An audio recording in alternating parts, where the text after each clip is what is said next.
Could Joe LaCava go through a crazy workout regimen and just carry Tiger Woods around? Like, I know I'm not sure there's a rule against it. Can you just carry him? Like, what if he just carried him between shots, set his ass down, Tiger hit a shot, Joe just picked him up and carried him to the next shot?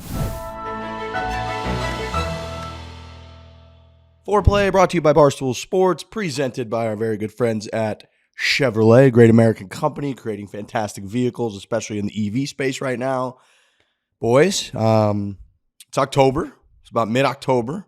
So the golf front, we're going through the dark days, and there's a lot of drama, actually, a lot of talking points in the last few tournaments, things that happened over the weekend. LIV, you had a collapse from Patrick Cantlay, so we can get to that stuff. But now until pretty much, I'm going to call it like farmer's insurance maybe is when I get really excited for not really, but I start to feel like a golf tournament like really, truly matters, and the PNC because Tiger Woods, we got that stuff to talk about. But otherwise, I got a bunch of from the galleries. I got a bunch of bullshit we could talk about. I saw a new nebula. It looks like a skull, which Jake Bass actually sent. So here we are. We're here to talk golf and have ourselves a good time.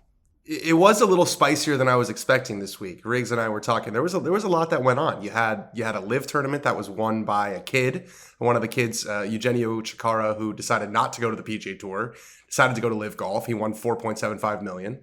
You had Tom Kim just continuing his absolute tear through the golf world.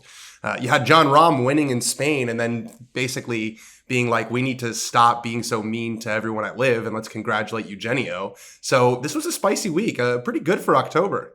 Talk to me about this Eugenio guy, because obviously the LIV bots all over Twitter are like, imagine if this guy was making $100,000 on the Korn Ferry Tour, and here in one fucking tournament in Bangkok, he makes almost $5 million. Is that pretty much it? Like he would have had to grind his way through Q school, or would he not even have been able, like where would he most likely be for say the next 6 months if he didn't go to LIV? The Korn Ferry Tour. He was I think he was in the top 5 of the PGA Tour U standing, so he would have gotten Korn Ferry Tour status, but no guarantee that you make it through, right? No guarantee that you're on the PGA Tour after a year. There's still no direct path from college golf straight to the PGA Tour, which I think there should be. I think the top 5 players should just be able to go straight to the PGA Tour if the PGA Tour wants to continue to get young talent, because there are going to be college players who are seeing what Eugenio just did, which is, I'm not going to go to the PGA Tour. I'm going to go to LIV, and I'm going to sign probably for over $1 million before I even hit a shot. 2022 money winner, PGA or Korn Ferry Tour, Justin Suh, $497,000. Yeah, so this guy won 10x in one event, basically. I mean, come on, that's not a good weekend for LIV Golf. Frankie, you got to be pumped. This is a big weekend. Amazing. Well, it's interesting though. This might be a blueprint that other people follow. We saw David Puig or whatever it was, the same thing, and this was what the PGA Tour assumed would not happen, right? Which is guys who are not 20-year veterans, guys who are not 45 years old, guys who are just starting their careers. This guy chose not to play in the PGA Tour. He doesn't have a path to the majors just yet, but he's got $4.75 million plus whatever he signed for in his pocket. So he's probably feeling pretty good about his choice right now. He's got to be feeling fucking amazing. But I guess where does that put him? Like the money was never the issue, right? Like we always knew that if you were going to go there, you were probably going to make a shit ton of money, whether you win or not. But now it is interesting in the like, is he going to be a star? Like we know who he is because Jon Rahm thanked him in his post-tournament press conference, but like outside of that, hopefully, like how does this guy now translate to the mainstream? Like if you asked, this is a bad example, I guess, but if you ask my mom, like who won that tournament, who is this kid? She'd be like, I have no fucking idea. She knows who Jon Rahm is, but she has no idea who this kid is. And it's an interesting test case to see where it goes from here with a guy like that. Totally. This guy, Eric Smallwood, he runs Apex Marketing Group. He's been very nice in sending me some breakdowns about, viewership. And the final round viewership. What's his last name? I think it's Smallwood. Okay. Don't make a joke. I'm not. He's a nice guy. I genuinely just asked what his last name was. His name's Smallwood. Good job by us so far. Yes. Get through that. All right, that's fine. And it was like 25,000 people on average for the final round, which is nothing. That's nothing. That's just nothing. Granted, it was in Bangkok. Granted, it's on TV in some countries. But in the U.S., the only real way to watch is YouTube.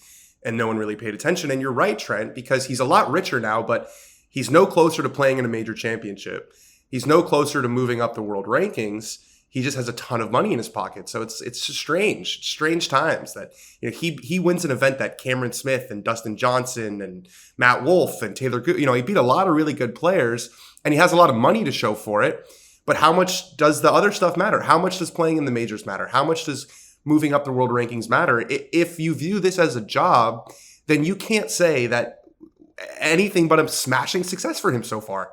Right? He's been out of college for like 3 months and he's got like $5 million in the bank. True. There's no one else his year. If you're not in it to be, you know, a major winner or like a public superstar, like I guess that's the way that I'm wired now when I watch sports, because I've been watching it that way my whole life, where once you're really good at something, you then get the accolades and you get the recognition and everyone's like, oh my gosh, this guy is so great. And everybody's talking about him the next day and the next week. With this, it's a very strange professional sports league where the people who are extremely successful, yes, they make ungodly amounts of money, but the public like awareness of them is not there, and it's unlike any sports league I've ever encountered in my entire life. It's unlike anything that's happened in golf because, you know, they're talking about all these rankings and all these systems, right? Where it's like, oh, if you want to become a tour that has official world golf ranking points, you need to go through this process and this process. Those rules were not created with LIV Golf in mind. Those rules were created with some random tour that's trying to get world ranking points, not some Saudi behemoth that's going to pay guys $100 million to play. So we got a really weird situation where you've got the PGA Tour of India is offering world ranking points, but LIV Golf isn't. It's like the guys, they're in the same league as like the CEO of a huge corporation makes millions of dollars each year, but nobody knows who they are. That's what these guys are doing, but they're playing a sport. It's hard for my brain to comprehend what this is going to look like. Well, because usually the money comes because people are paying attention. Right. The money comes because people are watching and they can sell advertisement. This money is coming because there's a guy in the Saudi government who loves golf. Right. Right. Like we were looking at who in theory loves golf. We were talking NBA contracts last week because we have this behind the scenes discussion a lot about hockey players and the comparison between big contracts. We were talking about Matt Barzal and his contract, and that got us on NBA contracts. And it's like $40, $50 million guys are making, you know, per year. And then you think about how unimaginably successful you have to be in business to be the CEO or run a hedge fund that manages billions of dollars in order to clear that kind of coin. And here guys are that are getting, I mean, Barzal has got 3/4 of $100 million he's getting. And he's someone that we were almost laughing at comparison to, you know, guys in the NBA or the MLB. And you're right, Dan, that it's backwards for us because those things come over time as your sport, you know, takes over. And even with baseball, like with MLB playoffs going on, like we were discussing yesterday with the crew that I went to the Cardinals game with. Great stadium, State Farm, by the way, phenomenal stadium. Huge win for me on the Barstool Sports book, so congratulations to me. But comparing where the NFL is now versus MLB, like the NFL used to have to cater to MLB playoffs and Sunday Night Football and Monday Night Football. They used to have to change their schedule because playoff baseball or the World Series or whatever would dominate, you know, TV and ratings. Now it's the other way around. It's like 15, 20, 30 million people are watching Sunday, Monday, Thursday Night Football to the point where MLB is going to have to schedule literally the World Series around football. And so things change so much. And it is interesting with the new league in that, you know, the more I do see guaranteed contracts for megastars in other sports, you know, the tour has clearly had to, make changes, and people were kind of laughing now at like, oh, Phil's the reason these guys are going to make all sorts of money. But it almost seems ridiculous now that people didn't know it was inevitable that they're going to have some sort of guarantee or these elevated, events where these guys can make more and more money that are the top 15 or 20 or whatever it is, because we've talked on this show over 500 times now. This is like our 503rd episode. How there's really like 10 to 20 names in golf that matter. And the rest, even some of the guys in the top 10, like Patrick Cantlay, for example, like doesn't really matter, I would say, because he doesn't move the needle. There's only 10 or 15 guys in all of golf that are really going to drive ratings and interest and Q rating and all of that. And if you can't make sure that those guys are locked in, they're going to find something else. So that's why we have fucking LIV.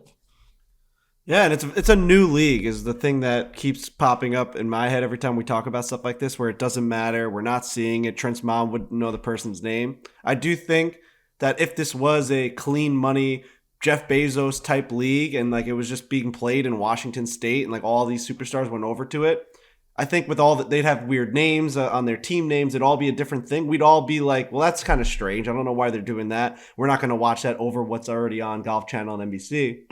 So I do think just it being new is the reason why. I think right now it's becoming normal and more normal and more normal. As tournaments go on, as guys win, it's going to become more of like, oh yeah, that's that thing that's happening. Maybe I should tune in.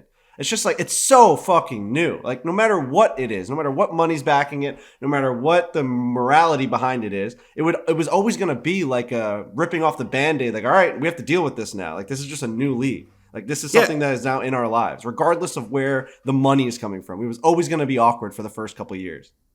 It's a weird one because you're right. It is becoming a very normalized. I looked at Eugenio's Wikipedia today, and there's like the little thing when the PGA Tour events that they've won, and then they have a little graphic like that's up there. There's a LIV leaderboard on ESPN.com now that I was looking at this week. I mean, it's a thing. It's happening right now. I got an app. I don't think there's a LIV app. When do I download the LIV app? That's my question. Like, at what point in my life am I going to download the LIV Golf app?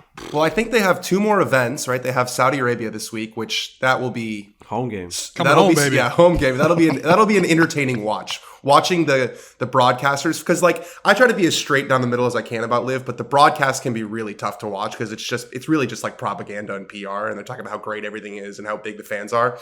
Watching them try to dance around like the Saudi Arabia atrocities this week is going to be some really, really compelling viewing. So they have that this week. Then they have the thing at Trump, which again will be another shit show because Trump is there and it's this whole thing in Florida.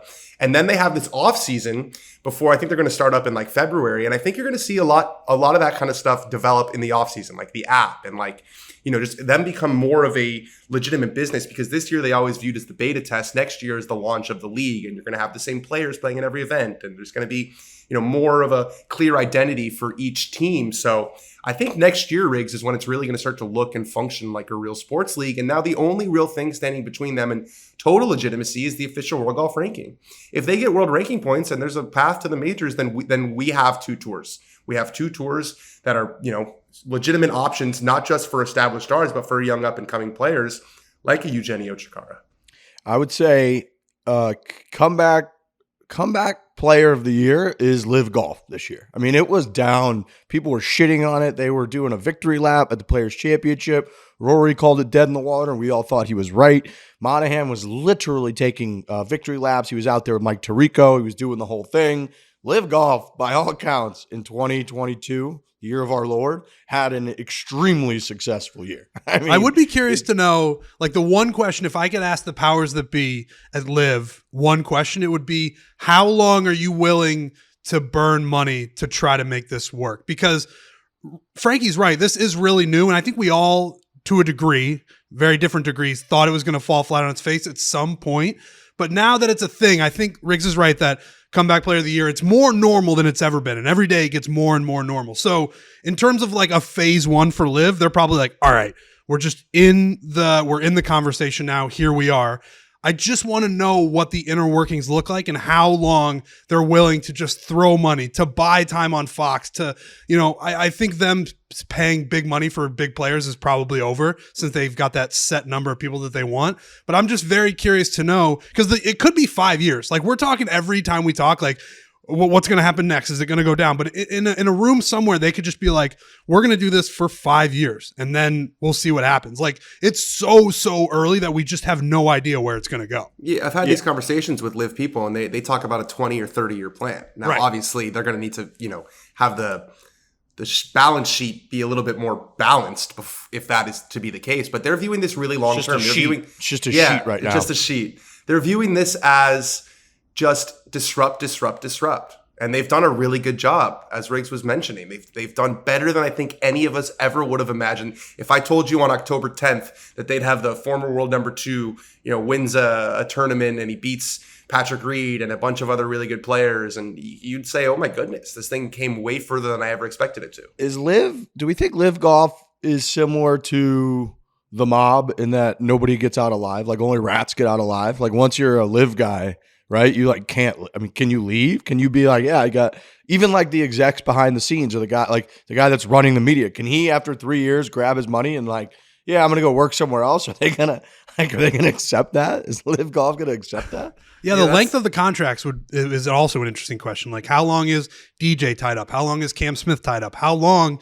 And then at the end of that, what is the conversation? Like, do you call like Saudi Arabia and be like, all right, guys, I'm going to take a different opportunity. And they're like, oh, no, you're not. And I don't think so, pal. And then the PGA Tour, if they have to make a decision as well. Like, are we going to let a guy come back if after his LIV contract is over, can he now come back to the PGA Tour? If he doesn't want to stay in LIV and the PGA Tour won't accept him, then what happens? Like, he's just a man without an island. You've got to hope that these professional athletes like Dustin Johnson and Phil Mickelson had 35 lawyers look at every single piece of paper they signed to make sure that they knew exactly what their exit strategy would be or what would happen in any sort of situation. I understand you're dealing with guys that really don't deal with papers. Heard one number and was like, oh, yeah. Right. Yeah, but like, I don't think his team, like, there's got to be at least a couple of those. I don't think like their teams let them just be like, we don't know what happens after. We could like go, like, you might have to behead someone at the end of this thing. Like, DJ's okay, I got money now. Not the extreme example, but the example of we still don't even know what it would look like if his contract was up today. The PGA Tour would have to make a decision.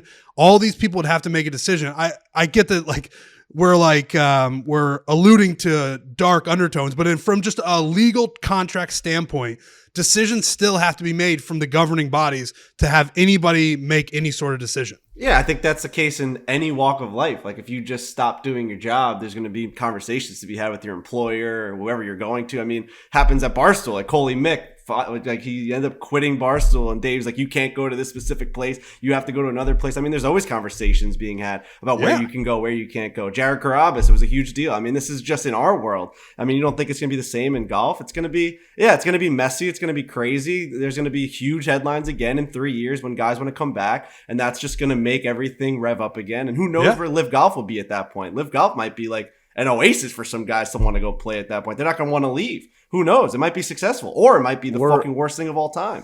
You'd be surprised, I think, at the lack of advice that some of these guys did get. Like, I remember when Taylor Gooch signed and then he was suspended, he was like dumbfounded. He was like, I can't believe they actually suspended me. Like, I never thought. Remember when they were in the car? When they were in the car, like thinking they're going to get in the tournament? They were like a mile down the road. They were literally parked on the side of the road watching the court, and the court was like, yeah, you can't play it. They're all like, wait, what do you mean? Incredible. Like, I'm here. So, Danny, what's the official update on the world Talking rankings? a lot about the future. I got to talk about Chevy, which is the EVs. We got to talk about Bolt to Blazer, Equinox to Silverado. Chevy EVs are for everyone everywhere. I know I mentioned them off the top. I know they're our presenting sponsor. I know we're Chevy guys like a fucking rock, but I have to mention Chevy.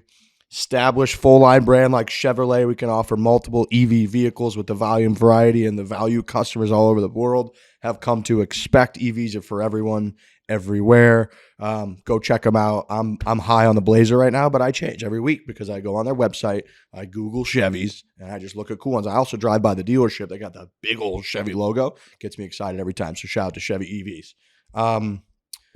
All right. Well, I was going to say, what's the update on the world ranking situation? We talked about it like as it was breaking news on last show when we were sitting at Big Cedar Lodge. What have we learned since then? Yeah, they tried to pull a fast one. It's kind of the only really way to explain it. They tried to find a loophole basically where they kind of, and I like that they use the term strategic alliance with the MENA Tour because that's the word that the PGA Tour used for its strategic alliance with the DP World Tour. So that was definitely trolling. Basically, they tried to kind of co-opt a tour that already had world ranking points and say, oh no, we're the MENA Tour now. You have to give us world ranking points. The official World Golf Ranking released a statement that was like not basically just saying not so fast, but they're dragging their feet. Like they don't know. I don't think they know what to do because we were talking about this earlier. The world ranking, all these rules and stuff were not created for LIV Golf. They were created for like a random tour that starts up in some random country and you have to make them do a certain amount of things for them to get world ranking points. It wasn't designed to have, Cameron Smith, the number 2 player in the world, playing on a tour that doesn't have world ranking points. So they basically released a statement that said, not yet, we're reviewing everything. And Bryson and Brooks, who were standing next to each other doing a press conference, which was kind of a funny visual. It was weird. Brooks was like, I don't, just make a choice, yes or no. Bryson basically said that they're dragging their feet so that all of our ranking points all of our world rankings go down so that when we do get world ranking points, the way they devise the strength of field is by how good the players are who are in the field. If they wait another couple months and all these guys are in the 40s and the 50s instead of the 10s and the 20s, then they'll have less world ranking points. So he said that they're basically trying to drag their feet so that they can devalue them. It's getting tense. It's definitely getting tense. And as I wrote about this on Friday, the people on the world ranking board is like Jay Monahan's on the world ranking board. Keith Pelly, who's the head of the DP World Tour, is on the world ranking board. Martin Slumbers, who runs the RNA, who said that LIV Golf is not good for golf. Name. Martin Slumbers is great. Is on the world ranking tour. Is on the world ranking board. So there's a lot of conflict of interest. It's really sticky. It's probably going to end up in lawsuits, just like everything else. Who runs the official World Golf Rankings? To me, it's a website. I just see a .com. There's a Jay Monahan. There's a Greg Norman. Redid their site after we shit on it, by the way. Redid their website after we shit on it. Did they really? Yeah, it looks pretty good now. It's a little more futuristic. Do they have a guy? Because I can't think of a name when I think about the official World Golf Rankings. I'm sure there is a guy, but I think it's a board that really runs it. Yeah, it's just board a moderator on the website. Usually it's just like all the world rankings. Right. But it's not a big deal usually. Like when did we ever talked about the world ranking board before this? It was just like an algorithm that's in place. You know what I mean? Right. And now it's literally put under this microscope. Like the website used to just be a spreadsheet. Yeah. And now it's like the number one nexus of drama in the world in the world of golf. All right. PGA Tour. We had Tom Kim. He gets his second win before turning 21. First person to do that since Eldrick. Tiger Woods did it in 1996. Him versus Cantlay down the stretch. Cantlay, classic desert golf. I play a lot of desert golf. Hits it a little left off the tee in a bush. Tried to hack it out, which is pretty much the only play. Credit to Patrick Cantlay, because I remember Ian Poulter one time was a total coward and clearly was not playing to win the golf tournament. Patrick Cantlay was out there on 18. Yeah, he made a triple bogey, which I think he actually had a one-putt triple. He made like a 30-footer for triple, but he clearly was going for the win. He's tied their 3-stroke difference between second place, I believe, at the time. Went for the win, tried to hit a shot back out into the fairway. That was very much unlikely, but pretty much the only thing he could possibly do if he actually wanted to win the golf tournament, because Tom Kim was in the middle of the fairway, was clearly going to make par at worst. Went for the win, ended up making triple. It is what it is. I do like that somebody tried to give him an out in the interview afterwards and said, unlucky break on 18. And he just goes, yeah, not too unlucky. I made a bad swing and it went where it went, which is owning up to it. So Cantlay, I do believe when you have found yourself in a position to pay attention to him, he's extremely candid and actually said some very, very thoughtful things over the years. But as we've talked about a lot, he's not the most electric guy to watch on the coverage. And him and Tom Kim have had some absolute battles. I looked up because I was very curious, because I recalled on the 18th hole when it was Tom Kim and he ended up hitting the club in, making the putt, winning the match on Saturday evening. I remember he had like 239 yards in. And I remember Cantlay and Xander, I believe, both had like 180. And I was like, what is this guy's deal? Does he just not hit the golf ball very far? And I looked it up, and I believe he's tied for 128th, or he is 128th in driving distance this year. So far, it's only been a couple tournaments or whatever. But I liked, because seeing a guy who's clearly coming on the scene, winning, he was amazing at the President's Cup, that doesn't bomb the golf ball, it's just a little bit inspiring, I thought. Yeah, so they're few and far between. Usually you see a young kid come up these days, especially 20 years old, and they absolutely mash the ball. But yeah, it's a little more Kawa-esque, right? Where he's not going to beat you with his power game. But I thought it was fun watching him because he was in such a different headspace than he was at the President's Cup. In the President's Cup, he was like with a chicken without his head off, right? He was going crazy. Everything was, let's go. He was pumping up the crowd. He was running around the green. He was in a very different headspace on Sunday with Joe Scovron, Ricky Fowler's old caddy. They were really talking through every shot. He played bogey free for 72 holes, was much more calm, much more measured, much more even-tempered. He was bogey free for 72 holes. Yeah, the third guy since 1972. I think it's, or 74. It's Lee Trevino, JT Poston did it a couple years ago at your favorite tournament, the Wyndham Championship. And then Tom Kim. God, so good people. The guy's number 15 in the world already. 5 months ago, he was playing him on the Korean Tour. This is the exact kind of guy that the PGA Tour needed to step up. When you lose stars, you need new ones to come in and backfill. And he's done that perfectly. He's really a star. And as we talked about, he's got this unique potential to break out as a superstar in the U.S. and be really the first Asian male golfer to do that because of how well he speaks English, because of how funny he is, because of how passionate he is. and he's here to stay. He's got the First right party. attitude too. First party ever. First party ever. Drank I'll never a forget bunch that. of water. Yeah, Frankie hit him with the water. like. So you've never been to a gathering of multiple human beings to celebrate something? He goes, nope. Nope. Anything, nothing. Never. It was a really anything. good definition of a party. You pulled that out of your ass really quickly. It was impressive. Well, yeah, I'm just like a party could be 5 people sitting around a cake with a little candle in it. Right. That could be a Never. party. He's never even stumbled. seen that. Never stumbled upon Party a party five. and like, oh, I'm at a party now. Never No, once. no. Didn't happen. Or he does goes have to a a- restaurant. They go, "Oh, party of 4." He goes, "I don't even know what that is." I don't know what you're talking about. I don't Can't know be a what part you're of talking that. Can't be a part of that. I like how excited he is, and that's like that. He adores himself to the masses when he does the post-round interviews and is like, "I'm 20 and I'm on the PGA Tour and I'm winning." I think he said he feels like he's at Disneyland. He's just like, "I am having a great Love that. time." Yeah, and that's the right attitude. It'd be one like some guys who would like have this type of success would just be like, "Yeah, you know, this is." I'm meant to be here. I'm playing the way I should be. I'm on the PGA Tour, whatever. He's just like, this is amazing. I do feel like I should be here, but I'm going to soak up every second of it. And yeah, Tom Kim is a budding superstar. Incredible. I'm having fun playing on the PGA Tour. It's awesome. And we Dude, talk, when we talked Great to him, line. he was, yeah, It's a great line. great line. When we talked to him too, it was very clear that he's 20 years old. You know, like some guys you talk to them and they're 20 going on 35. Morikawa is another guy who's kind of like that.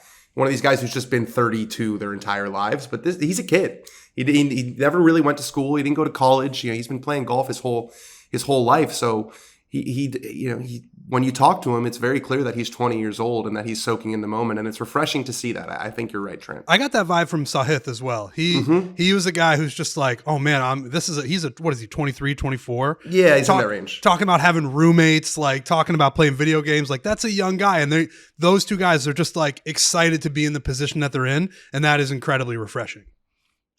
I got to ask you guys about video games real quick. Talk about CrossCountry Mortgage first. Frankie, I know you love CrossCountry Mortgage. I'm in debt to CrossCountry Mortgage. You know, Literally. mentally, physically, literally, theoretically, in every sense. I love CrossCountry Mortgage as much as you can possibly love a mortgage company.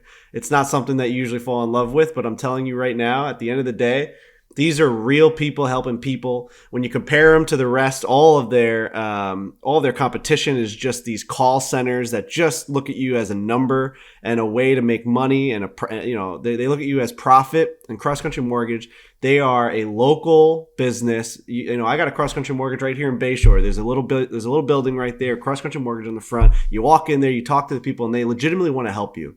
And I've said this, they have this little home bot thing that they send to you that lets you know what your value is of your house and your neighbors and your zip code. So not only are they helping you through the process, that's usually a really tricky one and a scary one, but for the years after, as you're partners with them, you're going to be, they're going to help you through that as well and make sure that you're making the right decision. So CrossCountry Mortgage is just, top tier, top titty type stuff. It's a mortgage company you really can fall in love with. They listen, understand, communicate throughout the entire loan process, access your equity to use for larger expenses from debt consolidation to home renovations. And who doesn't love swag? You get a free Barstool and CrossCountry Mortgage sweatshirt when you sign up to refi or get pre-approval while supplies last. Of course, see if you qualify today. Visit ccm.com/barstool right now. CrossCountry Mortgage LLC, NMLS 3029. All loans subject to underwriting approval. Visit www.nmlsconsumeraccess.org. And again, go see if you qualify today. Visit ccm.com/barstool now. I want to talk about video games. Video games, big for us. We love 2K golf. You guys got really into it last year. You're on YouTube for hours and hours making aces. Now that I'm back in Arizona for the winter, our travel is mostly subsided until the springtime. I really want to hunker down and get into video games. What is the news? What is the current COD that people are playing? Because when I go on the little search thing on Xbox, I got the Xbox One. Is Xbox One like ancient? Do I need a new Xbox? Like what is the new shit? What do I need here? Series X, Xbox Series X, and PlayStation 5. PS5 has sold out every time it's been. You can't get it in stores. So I think there was a meme or something the other day that was like PlayStation 5 has come out 2 years ago to like this day, and it still hasn't hit the stores yet. Is that why I see everyone always like giving them away, like when they're hacked on Twitter? You actually can't get them. You can't go to a Best Buy and buy it yet. It's still out of stock. That's got to be a production issue. It's a production issue. It's a processing issue. Like all of the stuff. Supply chain issue. But also, some reason Sony like didn't make enough of them to start, and they got just fucking crushed. 1 billion people bought them, and then they had this wait list and all these people waiting on them. So they just can't make enough for the demand. There's just not enough product for it. But Xbox seems to have been able to figure it out. To answer your question, Riggs, about COD, I don't know what the latest version is. I know Alex Bush is listening in on the podcast. He is a video game guy. He's probably got more insight into it than I do, but I don't know what the current version is. The latest one I got, which I literally Googled the other day, most popular video game in the world, because I just want to play what the kids are playing. You want to get going. Call of Duty. And I've got a long Call of Duty past. I went to college. Like, we fucking played COD all the time, but it was like it was when you get 3 kills and you get a fucking satellite and radar, and then you get 5 kills and you're in a fucking chopper shooting people. Now, I try to play this latest one, and I'm used to like deathmatch or whatever, where it's like fucking 8 against 8 or 4 on 4, and you get randomly matched up, and the kids are, calling you cucks and shit on the headset. Now, the latest one I'm playing, I'm trying to do a normal fucking matchup, and they got me parachuting out of a fucking plane, and then I got to run for 10 miles to find somebody, and then they just kill me. Bro. I want the action where you're in the tight map, and it's fucking, you kill 2 people, and you die 7 times in a row. I want that action. Bro, like a year and a half ago, I felt the way that you feel right now. I was like, I want to get involved. I see people talking about it. I want to do it. So I got COD, and I started playing solos, and I was jumping out of the plane. You're by yourself, and it is a harrowing experience. Like my boots hit the ground, I run 50 feet, and I get shot in the head. And it's way, way harder than I remember. I just run the whole time. My left thumb is like, it's sore because I just am running forward for 5 minutes. I don't see anybody, and then I just die.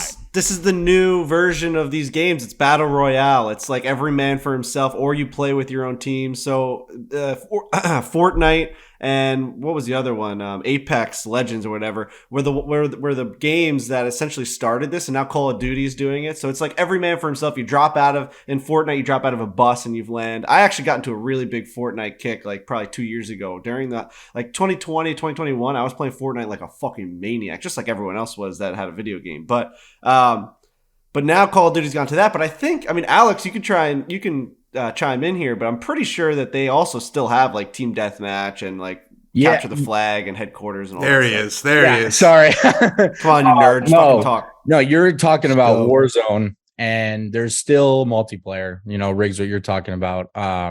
There's actually the new one comes out in like 2 or 3 weeks. They're redoing Modern Warfare 2. So that comes out in a couple weeks, but like Warzone coincides with the games, and they make the Battle Royale version. So it's like 2 separate things. So right, so you can buy a Call of Duty and Warzone, right? That's 2 separate games. Warzone's free, just like Apex and Fortnite, and that's like the Battle Royale. And each year there's a like multiplayer game, and then that comes out in a couple weeks, and it's actually going to be on a 2-year cycle now. And what do I need to be relevant? What do I need? Call of Duty, the new Call of Duty that's coming out. It's gonna be the multiplayer game. The new Call of Duty comes out in like 2.5 weeks, and when that comes out, the new Warzone comes out. So like Warzone 1's gonna be dead. The last Call of Duty's dead when that new game comes out in a couple weeks.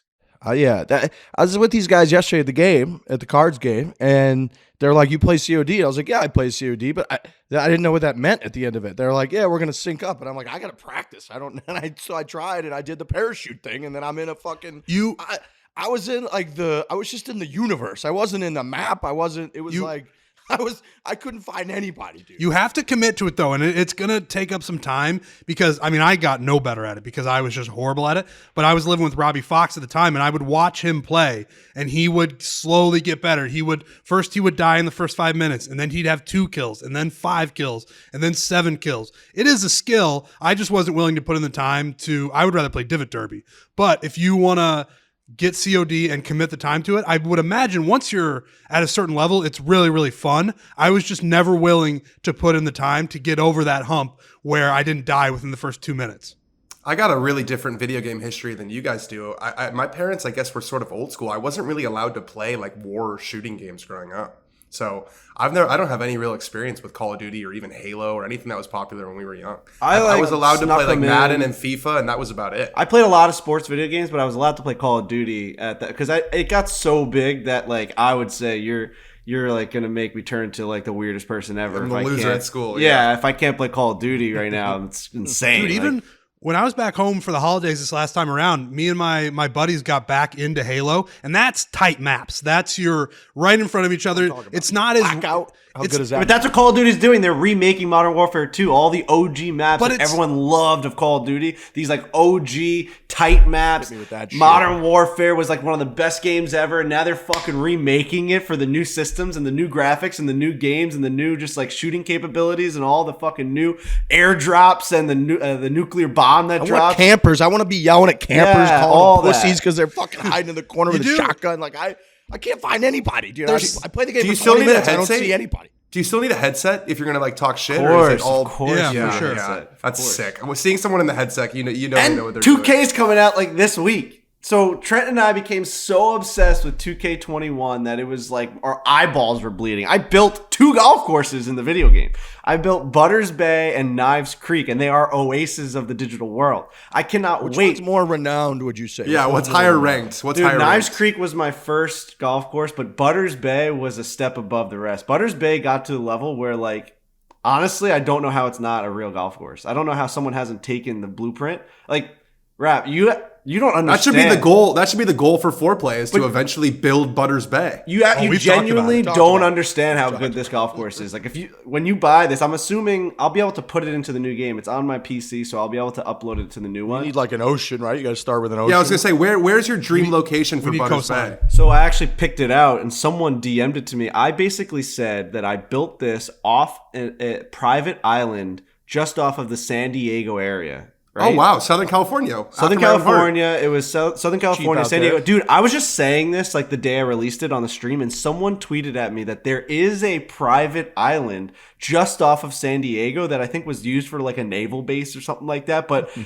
and they actually tweeted at me that there's some curvature from the viewpoint that actually mapped out and matched what I had built. It was fucking weird. Like really weird. And they even sent me a DM that like, dude, where you have like the first hole going to the water, that's exactly where this like little inlet is. And the sun would come down at the same spot that you did it on. He's like, this is actually, you recreated this exact spot. I mean, it's legit technology. What was the golf course that they were recreating in real life and they were using 2K? Lido. Yes. So Lido was on Long Island. It was, they have a Lido golf course now, but it's at Lido Beach on Long Island, South Shore. And it was like the most world-renowned golf course in like the early 1900s. Mackenzie, maybe? I believe it was. Yeah, it was one Mackenzie, of the OGs, yeah. So it was like one of the more world-renowned golf courses right on the ocean, right there in Lido Beach. And they had to actually build over it to put like military housing on top like of it barracks during and World stuff? War II. Yeah, during like the World Wars, they were just like, we have to use this land to put barracks up. So the course just got completely dominated by this, and then they just never got it back. So they ended up building a public golf course over it, but it's just not the same. It doesn't have any of the same architecture. It's just kind of a public golf course, kind of a dog track. Like it's just something that all those people in that area will play. It definitely wasn't the private, like elite level that it used to be. So someone recreated what it used to be by looking at blueprints and papers from what they had found from the original Lido. And they made a golf course called Lido in PGA 2K21 that was so legit that architects from who's building it? It's like a Sand Valley.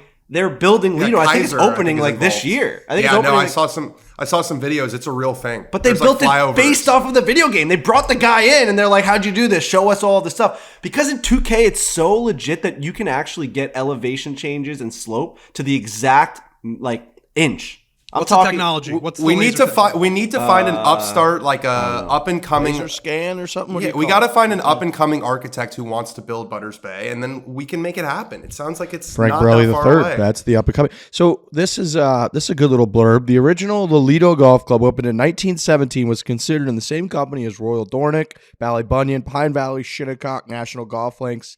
Best golf designs in the world. The course was designed by architect C.B. McDonald, but also included 3 holes inspired by entries in a golf architecture design competition in Country Life magazine. One contest winner was Alistair McKenzie, considered one of the greatest golf architects ever. How great is that? He won a fucking magazine entry and designed 3 holes on this course. It's insane. And the fact that they're just building this at Sand Valley. We tried to go do a behind the greens there, and like we were gonna go there. They're like, yeah, like no one's actually filming this thing. And then I think I gave them the idea to just do it themselves, and they're just doing it themselves.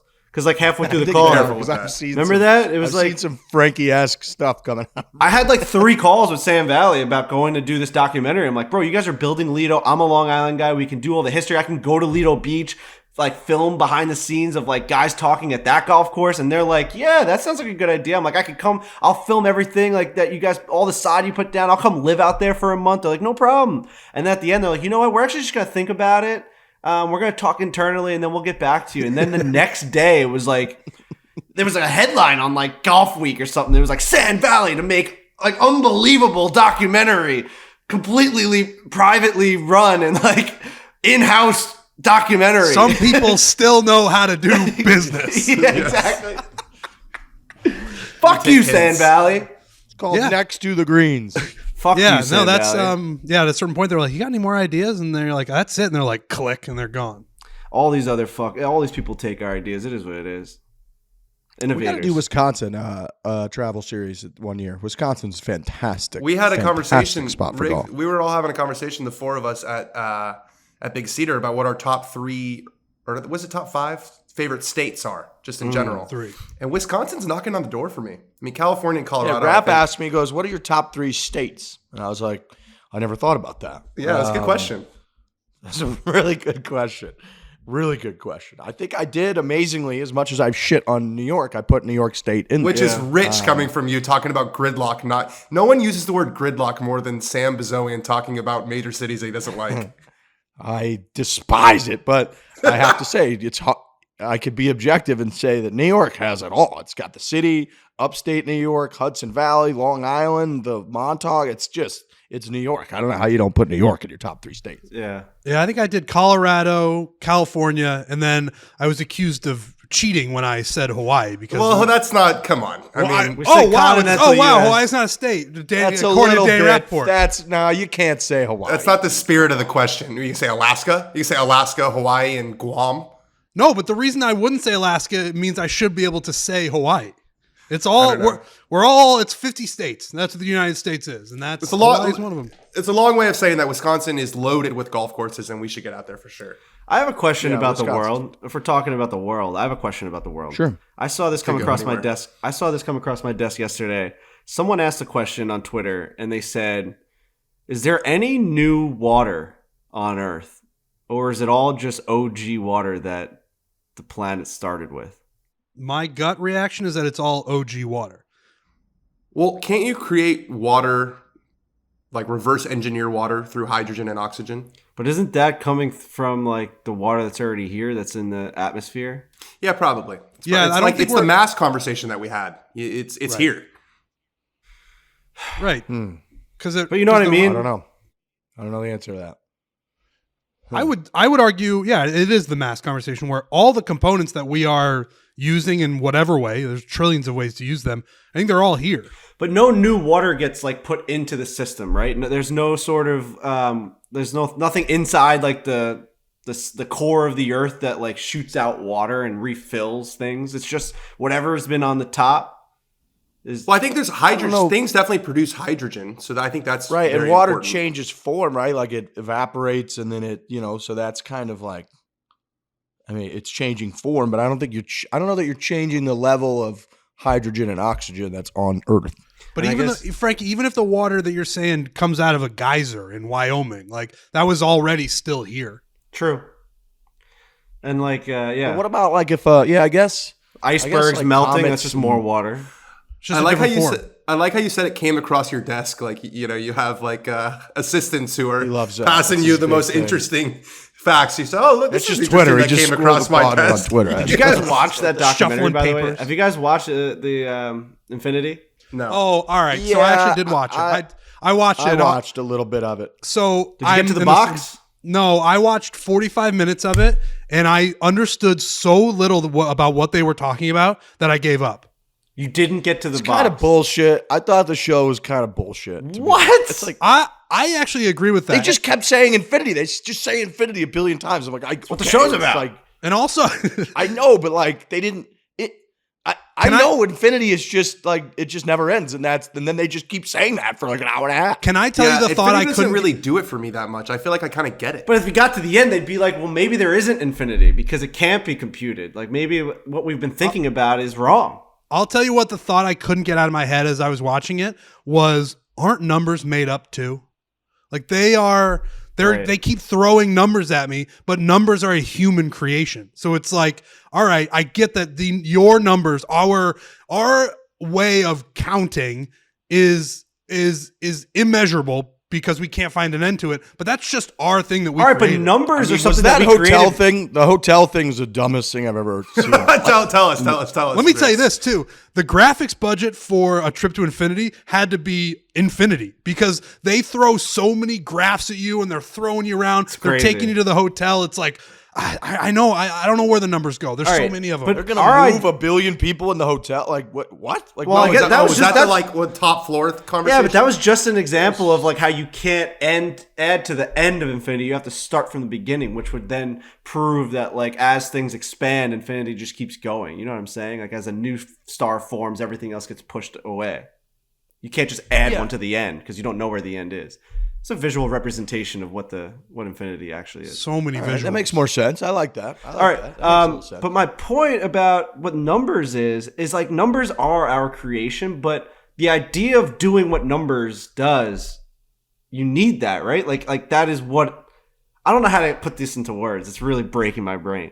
But like the number 1 signifies something. It's just we've called it 1. One is The only thing that sort of got Right? my balls tingling was when they were talking about if you keep splitting something in half, how far can you go doing that? And then they had a rope and they were like, if you keep splitting this rope in half, the idea is that you can eventually, they put the fucking rope in a blender. You can get to the end of that. But when you're talking about a unit of measurement, you can't get to the end of that because no matter how many times you split something in half, there's always something more to split in half. That got me going a little bit. And the idea that there is infinity in between like 1 and 2, right? There's 1.00001. That's- So there even between in every between- two numbers that are as close as possible. right, any two numbers that are as close as possible.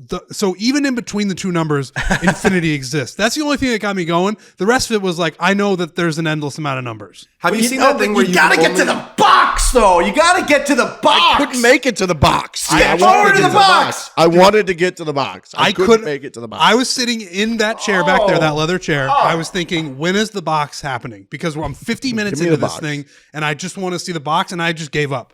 Wait, that's super interesting that you're sitting in the chair because I too have a couch and a chair, and I don't know if I've ever like voluntarily sat in the chair. When you're sitting alone watching TV, you sit in the chair and not the couch. I've Is that your grown. more attentive option? I've just gained a great affinity for that chair. Gained a great affinity for that chair. No, but Love that it. chair's a little off-centered from your TV viewing experience. A little, but it's not like That whoa, drives where are me. the TVs? That drives me crazy that you do Yeah. that. I need to be right in centered. the middle of your couch. Yeah. Oh yeah. If you have the option, there's no one around, and you've got what I consider one of the best TV setups ever for Trent. He's got a 77-inch OLED flat screen LG TV on the fucking TV, and then he's got two 45 inches underneath it, or whatever it may be. He's got 120 inches worth of TVs going at all moments, and he's choosing to sit with a slight angle towards that. Isn't your neck sore toward the end? No, but it's just you're not getting optimal viewing experience. You're not getting optimal viewing experience. It's just slightly Hey, off. you know what's great about the newest TV technology? It doesn't matter where you sit. Yeah, you know what though? You got surround sound, Trent? You got surround sound? He's You got know, a I bar. thought about it though. You got a bar. You got a bar. I got a bar. You have a sound bar, right? Oh yeah, I got to hook it up, but I haven't been able to do that because you have to Okay. get It to the comes with a back of woofer. the TV to hook it up, and I can't get the 77-inch off the wall. that That thing- sound like real war in there when we're playing COD Modern Warfare Oh, 7 or whatever fucking dude, game it is. you gotta sit in the middle, man. You said that you can only do rope, like splitting in half. Have you seen those hydraulic presses where you can only fold a piece of paper in half 7 times? Yeah. No. If you try and fold a piece of paper in half 8 times, it's physically impossible. No matter and how they you tried do to do it. They tried to do it with a hydraulic press, and the paper just explodes. It's one of the craziest things you've ever seen. All right, go for it right now, Trent. Go for One. I'm doing one fold. It's an audio podcast, so it's gonna be tough for the people listening. But that's one fold. I don't have paper on me. That's 2 fold. I'm surprised I have You just paper. have pieces of paper around your fucking It's apartment? insurance, car insurance, I think. Nope, don't 3. need that. it. Yeah, whoops. I just need the cards, right? The police officer comes over. He's like, license and insurance. He's like, I have this paper I tried to fold in 7 pieces. But I lost exploded. count of how many times I've done it, for being totally honest. I mean, we're here now. I think you're at 4. No, I think I'm at 5 or 6. 6. I can't. This is definitely gonna be the last one. Yeah, no, I can't do it, Dude, actually. a hydraulic press couldn't do it. Oh, then I It definitely explodes. The paper explodes. So infinity that, bitch. I'm gonna sit wherever I want in my living room. That's fine. It's super fair. That's fine. What? You have to sit in the middle at all times to watch TV? I just think if that's your go-to all the time seat and you're always looking at an angle, I think it's crazy to not make your go-to all the time seat, especially if you have no one around, to not be just optimal right in the middle viewing experience. Like why choose the one that's on the side then just choose the one that's better? But I like but that chair is super comfortable. Like at some point that has to come into play. Sure, but why that's not just where you rearrange put the room comfortable chair? Right. Why not rearrange You it just, so like, that put the the chair is chair in the right middle? in the middle of the room. That's weird. Let me tell you Well, something. you just put what? Let me tell you something. I'm never rearranging anything else in this living room in terms of furniture because that rug is a nightmare to try to like get under there. It's under the leg, and then you move it a little bit, and it's pushed up together. Oh, I hate that. Wrinkle. I was It's awful. pouring sweat when I put that thing down. I did get a good laugh out of your response, Trent. You were tweeting something about Thrones, and someone goes, "Oh, there's football on," and you tweeted a picture of your TV setup, and you said, "Good thing I'm the richest person who's ever lived." And then you had your 3 TVs. I've been doing that to people for years because I've tweeted about The Bachelor. Like I'm so conditioned to do that. One time I was watching The Bachelor at my old apartment with Robbie Fox, and we had 2 TVs, so we're able to watch The Bachelor and whatever sports are on, so I can keep track of everything. And they were like, "Why aren't you watching, the sports that are on TV?" And I switched both TVs to The Bachelor, took a picture, and I tweeted it. And I was like, "I got 2 TVs. Don't worry about it." They gotta make the part that goes underneath the couch rippable and put back togetherable. You know what I mean? So they can just go around the detachable rug. legs. Yeah. Just go around the legs. And then everything that's underneath the rug, you really don't see anyway. So who cares if it's like Velcro or whatever, like how it comes back together. But you need it to be tight and around the legs. I agree with you, Trent. I've got a huge couch downstairs that was probably the worst day of my life trying to get the rug underneath all those pieces. 100%. To this day, it's still not tight. There's bumps, there's bruises, there's wrinkles. It's not tight. It refuses to get tight. We did the math. We need like 6 people because We did the math. We crunched the numbers. you need like people behind the couch to like move it up. It's insane. It's absolutely insane to get this rug underneath this couch. Wait, so Trent, do you never sit on the sectional with your legs out and just chill? No, I do. I do. I put my I mean, I'll sit there sometimes, but I really love that chair. Trent, can you go get I got something for you. You know what we're doing on Thursday? Oh, I was going to ask you about this. Can you are we going to go get that fucking jersey? Let me go see what that jersey looks like on you, because Trent Ryan and I are going to opening night, New York Islanders versus the Florida Panthers. It's go time, baby. We had our dress rehearsal the other night, Islanders versus Rangers, and we fucking shoved our cocks down their throats. The Islanders are ready to go. They are fucking firing on all cylinders. Here we go. Ilya Sorokin will win the Vezina Trophy. He's going to be a standout superstar in this league. Fantasy this year. goalie, got him on fantasy. Dude, Frank. he's going We're to on be the same fucking team. And my unbelievable. fantasy league goalie points are like There it is. Look at that jersey. That thing fits great, Trent. Bro. That thing fits great, dude. Wow. Nice. It's slimming, too. It's really slimming. We're talking about that Trent, Dude, he looks unbelievable. He's Give us a strategic spin, with give what us a he spin, give buys. us a spin. He's strategic with what he buys because of his Wow. body type. That fits your body so type good. perfectly, Look at dude. this guy, Couldn't dude. look any better. I'm all in on the Islanders this year. I followed them on Instagram. I followed them on Twitter. Our guy Matt Barzal got his bag. 9 years, 71 million. I'm there. I'm an Islanders fan this year. Let's go. I'm excited. I'm fucking excited. We're there Thursday. That tweet just reminded me of how much I love when occasionally, you don't get it very often, but Trent will just get snippy occasionally. And it reminded me of my favorite Trent tweet of all time, which is from 2019 when Jeff Shackelford wrote, "Not as bitter as this poor Trent guy." And then Trent quote tweeted it and wrote, "You came at us, you miserable fuck." That's just... Yeah, sometimes I get upset. I remember seeing that and being like, wow, Trent's mad.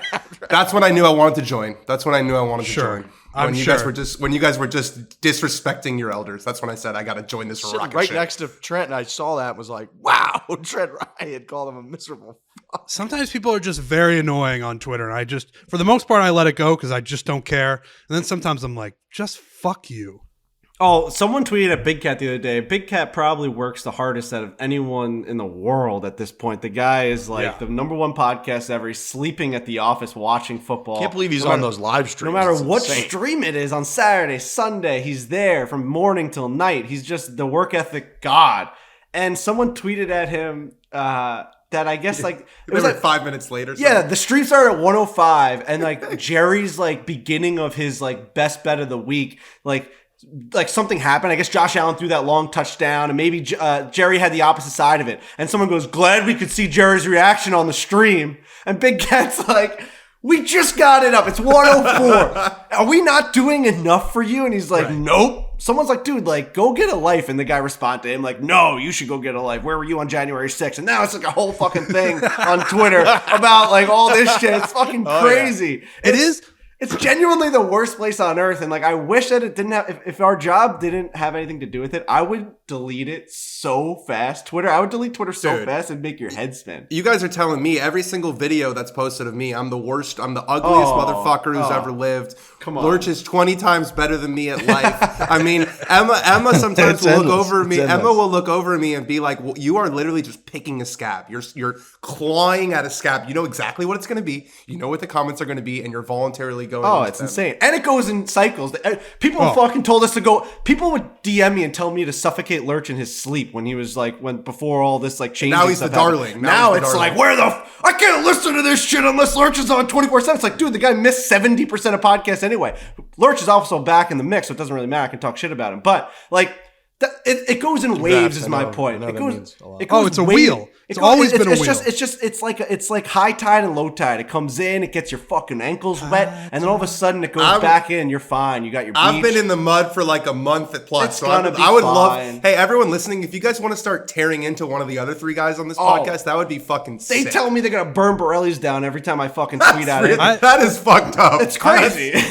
In like, Go read some Daily Nine comments, Dan. Yeah, come on, dude. Dude, yeah. The worst is when you get like someone in your family or friends that like doesn't understand. Oh, my that- mom. My mom Bro, is like, my mom goes crazy. But she has to understand that comment culture is just to write a worse thing than the guy before you, because that's what gets likes in comments. Like saying, "Yo, that's a great par by you guys." No one likes that. The culture in the comments is to be like, what can I write today that's going to be so destructive to this person's life that other people are going to like that, and then I'm going to be elevated that day with 19 likes on my tweet. So that's just what that culture is. So like my uncle that's like, "Hey, people really hate you guys on like that Barstool app." I'm like, "No, you actually don't get it.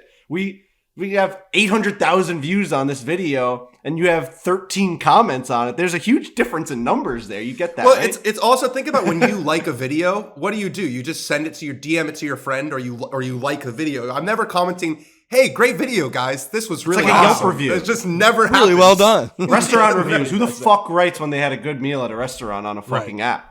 Had a really good chicken parm today, thanks to the great server. Click, no chance. It's more like, I got a piece of hair on my fucking thing, and I want a free chicken parm for the rest of my life. I'm the customer. It is. Comment culture is fascinating in that way. It has just sped off into a place where it just say the meanest, most heinous, most offensive, horrible shit, and it'll rise to the top. And then that just creates the next one. When, like you're saying, in reality, it's not like that at all. It's just, I got a little anti-Semitism creeping in there. I mean, we're really in the gonna get that. dude. Welcome to the internet. That, dude. That's the real stuff, man. That's the real stuff. That's when you know you're really leaving a mark. Of course. Ladies and gentlemen, whether it is a new set of clubs, a sweatshirt from the pro shop, or a drink at the turn, whatever you're buying, if you're using a card for any purchase, big or small, you got to have Curve. Curve combines your entire wallet into a single card and app. With Curve, you upload your cards into the Curve app.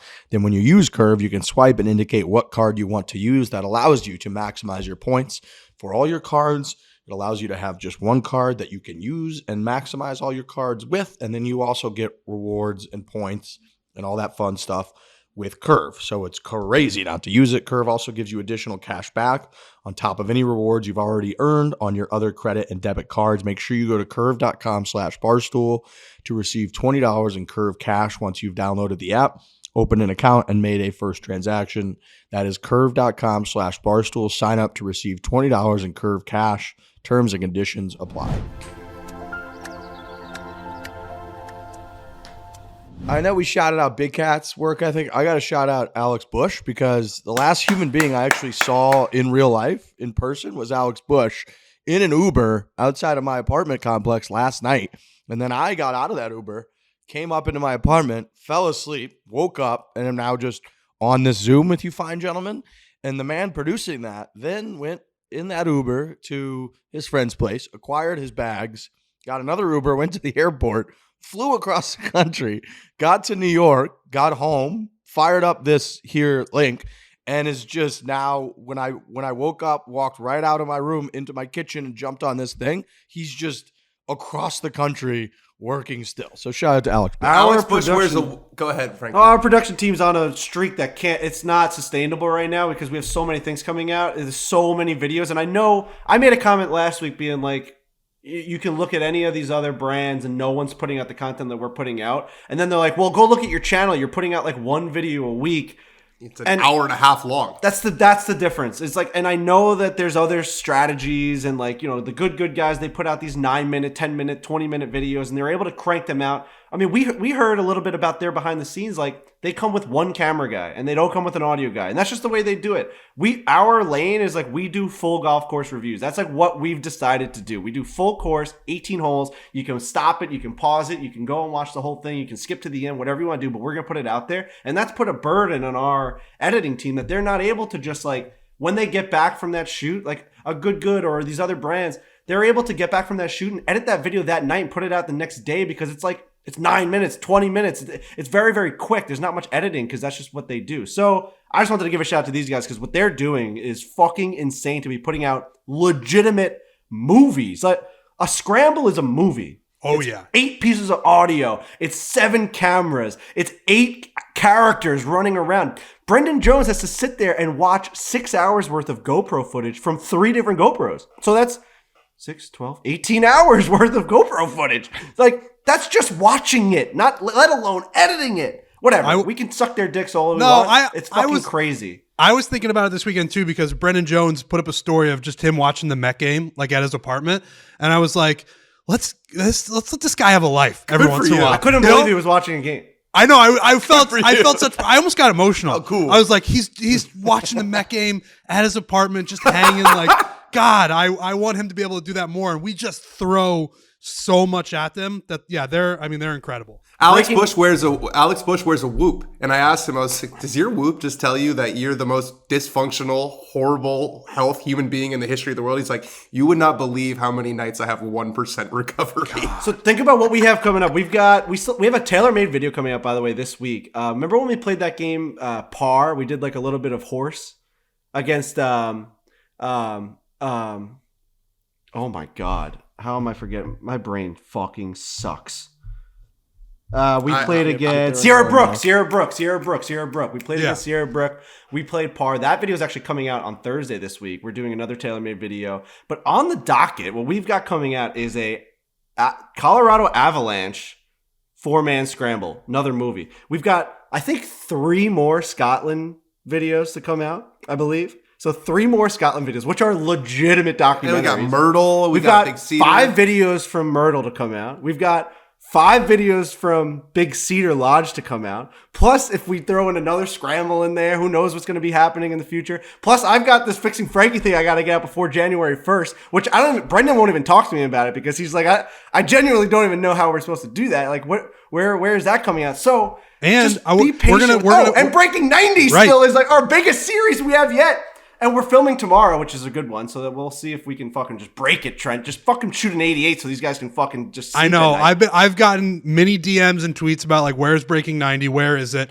We are getting back on the grind. The September was a crazy month for us. If you follow us at all on Instagram or whatever, it's just been a crazy month. And, you know, we were talking about the producers and the editors and how much work they have to do with the things that we're just existing in these different places, and all these videos are coming out. So now we're gonna start filming Breaking 90 again. So it's coming back. Don't worry. Alex Bush sent me his recovery score from last night. He slept for 1 hour and 50 minutes from 2:42 a.m. to 5:07 a.m. and then I don't feel so bad because he got a 1 hour 23-minute nap from 6:30 a.m. to 8:15 a.m. So credit to Alex Bush, because he did say last night we were at the bar having a couple beers watching football, and he said this one's my own doing. He's like, I could have just gone home and slept all weekend or like chilled, and he's like, and I went to Arizona and got after it with my buddies. That's called having a life. That's called having a life. You're allowed to have a life.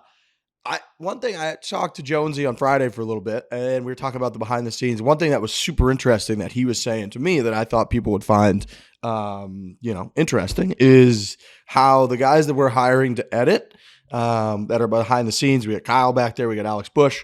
That actually having them edit. Max is now gone. Having them now edit, it's too much for people. It's too hard. Max quit. So shout out to Max. Max is gone? He was here he's here for like a month, and he's like, this is insane. I can't do this. Which is wait. Max is gone? Yeah. Max is gone. All right. See you, Max. Max is out. I think the only time I ever saw him was at the Islander Scramble. Yeah. And he came to the Colorado one, but that may have been just too much for him. That was a hell of a week. That was a grab your nuts if you can. Some people can't hang, I guess. Yeah, exactly. You guys threw me into the deep end. Yeah. What what Jonesy was telling me was that like actually the way that it's really important for guys to actually edit videos first for a while, so that then before they go on a shoot, because then once they go on the shoot, they actually understand what you really need and how you need to format it, logistically do it, because you know how much of a fucking nightmare it is on the other end, that you then are trained to be like, no, it needs to be filmed this way because I'm the motherfucker that has to edit it. So this whole process, which is being run by Jonesy and Bush and this whole behind the scenes shit, it's fucking nuts. It's nuts what these guys are doing. So we appreciate it. So we're incredibly lucky to have a guy like Brendan Jones. Yeah, it's a lot. It's just a lot, and I think a lot of content's going to be coming out from now until January. So hopefully everyone's been patient with it. We've done a lot of traveling since July till now. It's all going to be done. It's all filmed. It's on cards. These guys just have to edit it and put it out. So at least you'll have by January by the time January comes around, you'll be able to go back and just see how ridiculous of a couple months this has been. And the content is phenomenal. You're going to be able to watch all these things. Jonesy was like with the Max hiring process, he's like, the one thing I told him at the end was like, I want you to really understand how much this is and you need to be on it. And Max was like, totally get it. Absolutely. And then after a month was like, I can't fucking do this shit. Fuck you guys. It's a lot, man. It is a lot. It's a lot. It's just a lot. Speaking of content, I want to announce a new piece of content to the Foreplay brand called the Monday Morning Wrap. This is going to be a Monday morning column. The first one is live on BarstoolSports.com. It is a recap of the golf week that just happened, a preview of the golf week ahead, and whatever else I decide to write about. We're going to be free flowing. Today we're talking about Tom Kim. We're talking about John Rahm. We're talking about Eugenio Chacarra. Every Monday, you want to know what happened in the world of golf, you're going to come to BarstoolSports.com. You're going to read the Monday Wrap, and you're going to be just the most educated, smart, funny golf fan of all of your friends. So check it out. The Monday Morning Wrap, BarstoolSports.com. Hell yeah. I love it. You going to put some interesting random little nuggets in there? Always some random little nuggets. Always nuggets. We're big nuggets guys. I love that. The Monday Morning Wrap. We like golf. A couple things back to golf since you brought it up. From the Shriners was, I saw Max Homa tied for 20th. He was 14 under par and tied for 20th. I thought that stood out. I was like, okay, you play 14 under and you're at 20, T20. Sung J M, another top 10. He was 7th. Jason Day, I saw finish tied for 8th. Anytime I see that name up there, I'm blown away because I feel like he's injured and just you don't see him very often, even though he was in 15? 15. Like one of the best years ever, dude. Megastar in the world of golf. And ever since then, poor guy's just been injured and, he goes through some stuff. We've talked about how there's clearly some dark stuff in there and things that he's been through and his history and all that. So I saw Jason Day up there tied for 8th. Awesome to see. And then our guy Sam Ryder tied for 28th. Not necessarily the highest finish of all time, but he shot 13 under. Feel like if you're posting 13 under a PGA Tour event, you're probably going in the right direction, playing well. So shout out to Sam Ryder. Yeah, we had a boosted bet that was Max Homa and Tom Kim both top 40, and it was the easiest hit of all time. So I saw someone thanking us in their comments. So you're welcome for that one. That was free money. They actually thanked us in the comments. Yeah, someone tweeted us a bet slip of their bet, that back foreplay, and they said this was just an easy win. So thanks, guys. And thank you for thanking us. It's nice, guys. You can be nice on the internet. Really it's nice okay. to see. You gotta love that. Tiger Woods was at Pebble Beach at the Hay, which is a course that he helped redesign, kind of the new par 3 up there. Hitting the ball good. He made a bomb of a putt. Can't walk. This looks like he still can't walk, which is, we're looking for more on that front. I don't know that it's going to come. I think that this might be. Is he not going to heal? Unfortunately, you said it, Ray. Leg not heal. We're getting to a place. I don't think it's physically possible to put muscle on a leg that's made out of rods. I just don't know if that's possible. And Riggs tweeted it about the cart, and I know he'll never do it. He said he would never, ever do it. They asked him, would you ever take a cart? He said, absolutely not. I would rather not play. Is there going to get to a point where he's like, damn, I just can't walk, and if I had a cart, I could probably finish in the top 10? It's really that simple. If you gave the guy a cart, he could play on tour. Unfortunately, this all speaks to just how bad the leg injury is, because I guarantee that guy has explored every single medical possibility. He went to France, I think, to meet with like Nadal's doctors, or Spain or something. Exactly. So it brings to light. I mean, we knew it was bad. You can just see him walking. You're like, that's horrible. But I don't think it's going to heal. Like, it's not going to heal in a way where it's never a noticeable limp. I do not think that's possible. Dude, it's crazy because I remember inside the ropes at Southern Hills on Thursday, Tiger tees off the 10th hole, and his warm-up routine looked amazing, and he stands out there, and he rips like a hybrid or 3-wood. Either that 5-wood or 3-wood, and then he threw a dart in there with a wedge to a couple feet, and he looked perfect. And even through those first several holes, you're like, this guy is the best player in the world. And then he just, by 5, 6, he starts to like not be able to fucking walk. And then the next round, I think he posted 1 under, he makes the cut. And it's like, clearly, if this guy could just get a fucking golf cart, he'd be the best player in the world. Do we know the legality on, could Joe LaCava go through a crazy workout regimen and just carry Tiger Woods around? Like, I know I'm not sure there's a rule against it. Can you just carry him? Like, what if he just carried him between shots, set his ass down, Tiger hit a shot, Joe just picked him up and carried him to the next shot? Or even, all right, I love that idea. Or even just a cane. Can he have a cane out there that is going to take a little bit of pressure off of the leg? Well, I think he can use his club as a cane for sure, and he does that a lot. But when you were asking about if it's going to heal, I had this conversation with some Tiger team members. His leg is not the same length that it used to be. When you have all these like rods and that's the reason why he's wearing this different shoe, right? He's wearing the FootJoy shoes, is because his foot is just at a different angle than it used to be. It's not this. So I don't think he's ever going to walk without that limp, because his leg just isn't the same size as his other leg. Which the limp, I'll be honest, the limp's fine. Like the limp, you're clearly taking pressure. That doesn't mean like he's going to fall down. That's just he's limping on purpose, right? Like to take the awkward and the pressure off of it. So the limp, I don't even worry about that much. It's like after the swing, he had the one where it was after the swing and he like almost fell over it. And you're like, that's not great. And it's been a year and a half. I totally get it. And it's he can play the golf shots. He's still got the mental game. He made 2 cuts out of 3 majors played in. That's outrageous. So clearly he's not going anywhere, which I like. But we'd like to see that puppy heal more. I'm sure he would too. But yeah, I don't know how you don't have that takeaway from those videos of like, the guy can still play great golf. Would like to see him be walking. Maybe a Segway? Maybe get him a Segway? Take a cart. Who cares? Take a cart. Take a fucking cart. He won't do it, Frankie. He won't do it. Yeah, I think he will. I think things change. I don't know, man. He's so obsessed with competition and with everything being fair. And you just know that he looks with such disdain at somebody who takes a shortcut.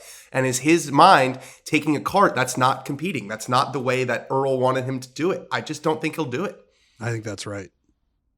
It's sad, but it's true. A fucking golf cart. I mean, imagine if he took a golf cart like at Hero, where it's an exhibition, and he finished his like 6th. I mean, the world would go crazy. I understand that walking is part of the sport, but at the end of the day, it's about the golf shot. Just get there. Get Is him. it? Right. I mean, Like, just get him is to it the. really It's about about the golf walking? shot. It's really not. Like, get him to the golf shot. I don't think they show a lot of guys walking around on TV. It's like a they good cut point. to him when they're about to hit a fucking golf And what shot. is this competition going to say to him? Like, oh, it's not fair. He got like it's like, dude, the guy's playing with one leg. So if you want to talk about fair, like this is actually leveling the playing field. So I doubt anyone would come out and say Right. Tiger Imagine. Woods is not doing this the right way. I think Right. you get his haters kicked off will the obviously planet. use that. You know, like Dave Portnoy will be like, this guy won the Masters with a cart. That's like, who else has done that? And you'll have to deal with that shit. But I would love that. He won the match. Dave versus Tiger would be unbelievable. Just rolling up Yes. the 18th fairway. Hey, 3-shot lead. Hey, I'm winning another one. 16. Tiger's like baby. people are diving out of the way. He's like trying to park it next to the green. dude, this happens all the time in sports. Guys take carts to put the before. brake John on, Daly takes a beeping. cart, and Babe Ruth used to have a guy run to first base for him at the end of his career. Yeah, We'll see. We'll see. Can't see if- it happening. I will say if he ever takes a cart in a major, that is the clearest answer about like how badly does he want to beat Jack Nicklaus's record. If he's out there in a cart, he's like, I'm getting to 19, whether you guys like it or not. Because There are guys who have seen pictures of his leg, other tour players, and their face just goes ashen. It goes completely white. They're like, if you saw his leg and the fact that he's still playing is the most ridiculous thing I've ever seen. Right. If we weren't the host of a golf podcast, a normal person would say he just probably shouldn't play golf anymore. No, please. What else is he gonna do? Dude? I'm not saying that. He plays COD. He loves COD. He needs the money, bro. Let's get him in our COD group. He's gonna. If you're listening to this, Tiger, tell me what to get, and let's sync up. Let's play a little fucking. I'll get you a golf cart. We'll get you carried around. Talk to Joe. Somebody's just got to figure that part out. It's preposterous that the guy can hit the shots clearly. I think even Zalatoris said it. Like, get this guy a fucking golf cart. He'll be the best player in the world again, and the ratings will go up. We'll have some of the best moments of all time. Having said that, I do think him driving up. I can't envision him driving up the 18th at Augusta National. You do wish, in this scenario, you do wish he was a little older, right? If he was 53 and it's like he's going to take a cart, it's like, all right, that makes sense. He's getting older now. But he's 45 and it's like jacked. got He's fucking clearly shoulders and arms look great, and he's just in a golf cart. clearly It's nuts. he still hammers dumbbells. Just hammers them. Oh, dude, his arms are looking as svelte as ever. When he was at Serena, one of Serena's last matches, Oh. and he threw a fist pump, bro, he's massive.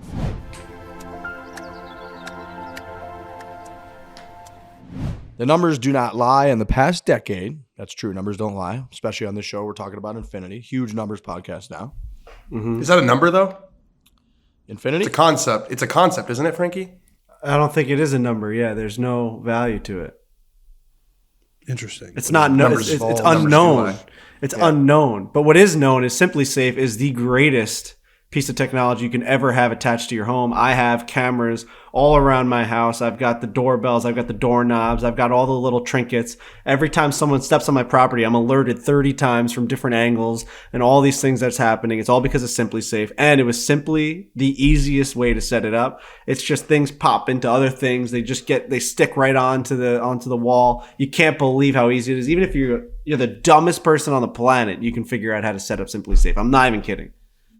That's nice. I wonder if the dumbest person on the planet is listening to our podcast right now. Over 4 Probably. million people in the last decade have chosen Simply Safe Home Security to protect their home. You don't earn the trust of that many people without doing something right. We love Simply Safe. I use it. I use the cameras. Frankie uses it. He uses the cameras. Customize the perfect system for your home in just a few minutes at simplysafe.com/foreplay. Go today. Claim a free indoor security camera plus 20% off with interactive monitoring. That's simplysafe.com/foreplay. There's no safe like Simply Safe. Dude, when we got back from Big Cedar, I went straight to upstate New York. I flew right into Syracuse, and I played this course that had the Turning Stone Championship there. And when you walk into their clubhouse, it's just a Tiger Woods memorial essentially. Shrine. DJ won there, Good. Kuchar won there, but then all pictures of Tiger. My house Just- too. When Tiger shows up, it's like. Looking at those pictures, it's just this fucking guy, man. You just really get the sense of he showed up to this course once in a tournament or whatever, and they're just like, we can't believe he walked these grounds. Well, and even what- for what- me, walking We were at those the grounds. Classic. Remember we were at the Classic at the Boston, what was it? Wollaston. Yeah. He won a U.S. Junior there, and there were shrines all over the place. The guy is once in a lifetime. Right. So- if he walks dude, the grounds of your golf course, that's the thing that you talk about. At the Wyndham, dude, at the Wyndham Championship in their Wyndham house, they had all the pictures of the champions. And then the biggest picture, which was like a 3-parter, was just Tiger Woods playing in the tournament. He finished like T10 one year. I think he played didn't win the once. tournament. He just played in the tournament. Dude, They're like, that's their I get biggest to this thing. course and I get out of the car. It's like early 8 o'clock in the morning, and the guy Eric comes out to greet me. And he's like, "What's up, Frankie?" I'm like, Atten Ute Golf Course. What a place! And he's like, "It's actually a Dunyo. So you've been saying it wrong on your podcast for like 3 times, but I actually said Atten Yote." I was like, "Dude, Atten Yote. What a place." He's like, "You're the most dumbest American." The way you just said that, he's like, "You're in like whatever nation this is. Like, you have to have respect for the names of it. It's called Adunyo." I was like, "Well, why would it fucking be at the D?" So Adunyo, really cool spot. I played it from 7,100 yards. Why? Woo. Just because, first of all, there was a huge gap. It was like 7,100 and then like 65. And I just wanted, I don't know, I just felt cool to like try and play. We'd been playing a lot of golf. We played in Big Cedar.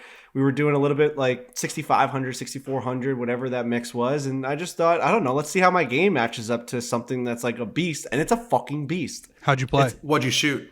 I shot like a 80. We ended up skipping the 17th hole because the rain was coming in sideways and we went straight to 18 to finish it up. So if I give myself like a bogey there because I wasn't playing great, I probably shot 85. But it was a beast, man. You're talking, you know what it is with those plus 7,000 golf courses? It's the par 4s that are like 480, 475 that are like Every one of them. Right. You And could if you miss probably a fairway, find- if you miss a fairway, you got 230 from the rough. woof. It's just, you feel like it's an uphill battle all day long. And then you finally get to a par 3, you're like, finally. Like par 5s are a godsend on a 7,000 yard hole because you're like, I'm getting on the screen in 3 regardless. It's a 3-shot hole. I have a 120 shot in it, the most my 3rd shot. I'm going to be fine.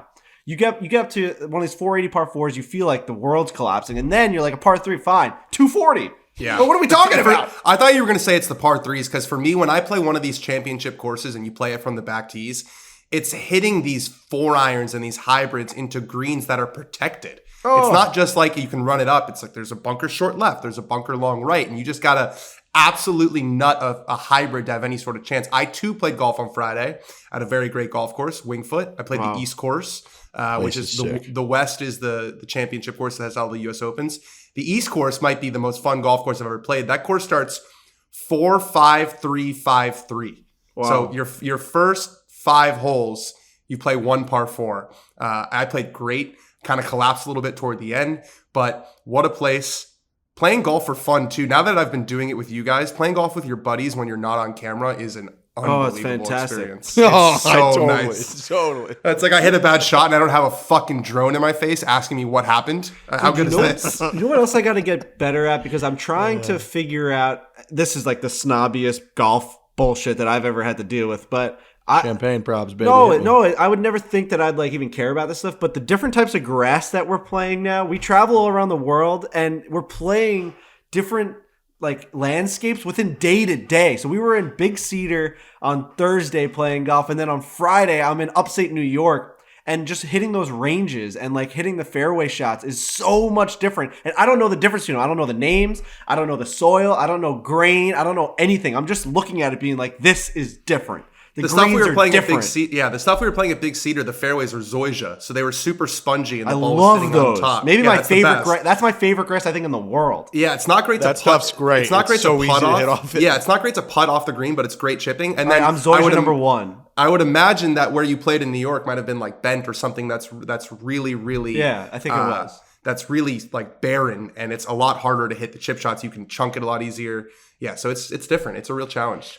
Well, in that Bermuda, like down in like the Pinehurst area, that like tangly, wispy sort of like Bermuda stuff is really hard to chip off of when you come from Zoysia, because Zoysia, it's almost like you want to be a little, I guess, flatter, and like than you feel, because you could brush it off of there. Mm-hmm. Whereas the Bermuda stuff down in Pinehurst and all that, you got to be kind of like steep, because if you don't catch it, you're literally like any inch that you're off with that leading edge, Just gonna dig. Yeah, well, it goes fucking nowhere. It's easy to blade it. So you're right, Frankie. I think that is a huge difference. And then it's I think that kind of helps us a little bit understand, like, Kiz, like, refuses to play on Poana, basically. And he's like, I'm not going to play the fucking West Coast swing as much as I can avoid it because he doesn't like that grass. He's more of a Bermuda guy. And that shit, like, determines guys' schedules, which makes a lot of sense. So we've got Bermuda in the southeast. Yeah, We've Bermuda's got in, like, the hot in the climates. Midwest. Yeah, you got a lot of POA on the West Coast, especially greens, and a lot of POA also in the East Coast. Bent is like a different type of grass that they use for greens a lot. There's Kikuya in the West Coast as well. Like Riviera is all Kikuya. That's a little bit more like Zoysia. So there's a lot of differences, and you'll see guys will change wedges a lot. They'll change their bounce. Sometimes they'll use more bounce or less bounce depending on the grass. It's a real thing. This game is so hard. So hard. And like that's why I felt like a fucking asshole saying it because like you're shooting an 85. How the fuck does that even matter? Just hit the ball. But I guess because I'm getting a little bit better, I'm starting to hit the ground more, taking divots and stuff. You just feel it's different. It's like a different attack at the ball. It's different release. It's just everything's kind of just even just standing on the tee boxes. Like in the Ozarks, it was squishy and felt like you were standing on like I don't know, like you're about to jump on a trampoline. And now you stand in New York and it's rock hard, and you're like, wow, everything just feels more just aggressive up here. Yeah, and you get. Like, especially like the sandhills down there with it's like you get, you take a divot and it kind of just like disintegrates and it's like small and kind of, you can't even replace it. And then on the Zoysia that we were playing in Missouri, it's like you get a beaver pelt every time, like no matter fucking what. Exactly. And it's a huge difference. Grass. I mean, fucking grass. That's why some of the best players in the world, some of the best iron players, Colin Morikawa, Tiger Woods, Justin Thomas, they just clip the ball off the grass. Because then there's not a lot of variance, right? If you're just clipping it off the top of it, then you don't care about how the club interacts with the ground because you're just clipping the top of the grass. Dude, I watched a couple of those Tiger wedge shots. Like, he didn't even really take a divot. There's no divot. Dude, there's no divot. Every wedge shot I hit, it's just a massive problem with the ground. And I'm like, that guy's doing it so differently than I am, and that's got to be a problem for me. That's how they can get to back pins and not have it spin off the front. We were having troubles with that, especially at Ozarks National rigs, you and I, where anything that was back pin, especially if it's into the wind, we just aren't good enough really to take spin off the wedges. But that's how they do it, is they clip it like that. Dude, this one that he hit on the second shot, like literally maybe a half of an inch of like a little clip divot. And that was the only thing that TaylorMade tweeted out from him. And I watched that a million times. It was like, how do you do that without just blading it over the green 8 miles? So, yeah, different skill level for sure. From the gallery, I got a couple from the galleries for us to get to. I'm going to start with my pal Drew. This is, we're going to call this the CCM CrossCountry Mortgage last question. Might not be the last question, but that we're going to call it the last question just so that we get this thing in. A little shout out to CrossCountry Mortgage again. We love them. Like Frankie said, it's not easy to fall in love with a mortgage company. Clearly, we're doing something right if we have. See if you qualified today. Visit ccm.com/barstool now. This is the CCM Mortgage last question. CrossCountry Mortgage LLC, NMLS 3029. All loans subject to underwriting approval. www.nmlsconsumeraccess.org. Thank you to CrossCountry Mortgage. My friend Drew had a great debate that we were having yesterday on this little shuttle that we took to the football game, which was how many yards out could you start on each hole and win the Masters? And the whole point was, he was like, my mom, for example, doesn't even play golf. But if you started her 6 inches away from the cup on every hole, she could win the Masters. Now, if you started her from 7,600 yards, she's not going to win. So somewhere in there is the cutoff. And we were debating. He's like, if you started every hole 50 yards out, could you win? And I was like, yes, I think so. And he was like, I don't know if you could, because you blade a couple over, you start making a couple doubles. We're kind of having this debate. I think I could even go to like every single hole. I think I could go to 125 yards or so and still win. 150 is what came into my head. If you gave me like a nice solid 9-iron into every single hole, I like my chances. But you're right. It's about avoiding the blade over the green and you make a 9. Right. But I even said that. I was like, even on the 11th hole, if I'm starting from 100 yards out and I blade one over the green into the water, now I'm dropping. Well, I'm dropping. I'm hitting 3. I'm still chipping onto the green and like, but are you hitting my 3rd? And I have but I'm saying like, even that's worst case scenario. That's like you hit the worst shot in the world. And I'm still like have a chance to get out of there with a bogey. Even if you make a double, you're going to have par 5s where I hit a good shot and like putt it okay and 2-putt and make eagles. So it's like, I was So I thought 50 was a little too low. But anyways, it was a very interesting discussion. Like if you literally started at, say, if I started the Masters, every hole at Augusta from 125 yards out, would I win the Masters? I think I'd win the Masters pretty easily. As much as I love my 110 shot, that's my most consistent pitching thing. Pitching wedge. 110. I love that. I can hit it better than any other club, any other shot in my bag. I do think I got to start on the green. I don't think you got to be putting. I think I got to be putting. I think I just don't. I mean, the wedges, those high toe wedges that TaylorMade sent me, I love those. I love them. The 52, the 56, the 60, those are great, and I can hit them really well consistently. It could get tricky, so I think you got to start me on the putting green. I think you have to.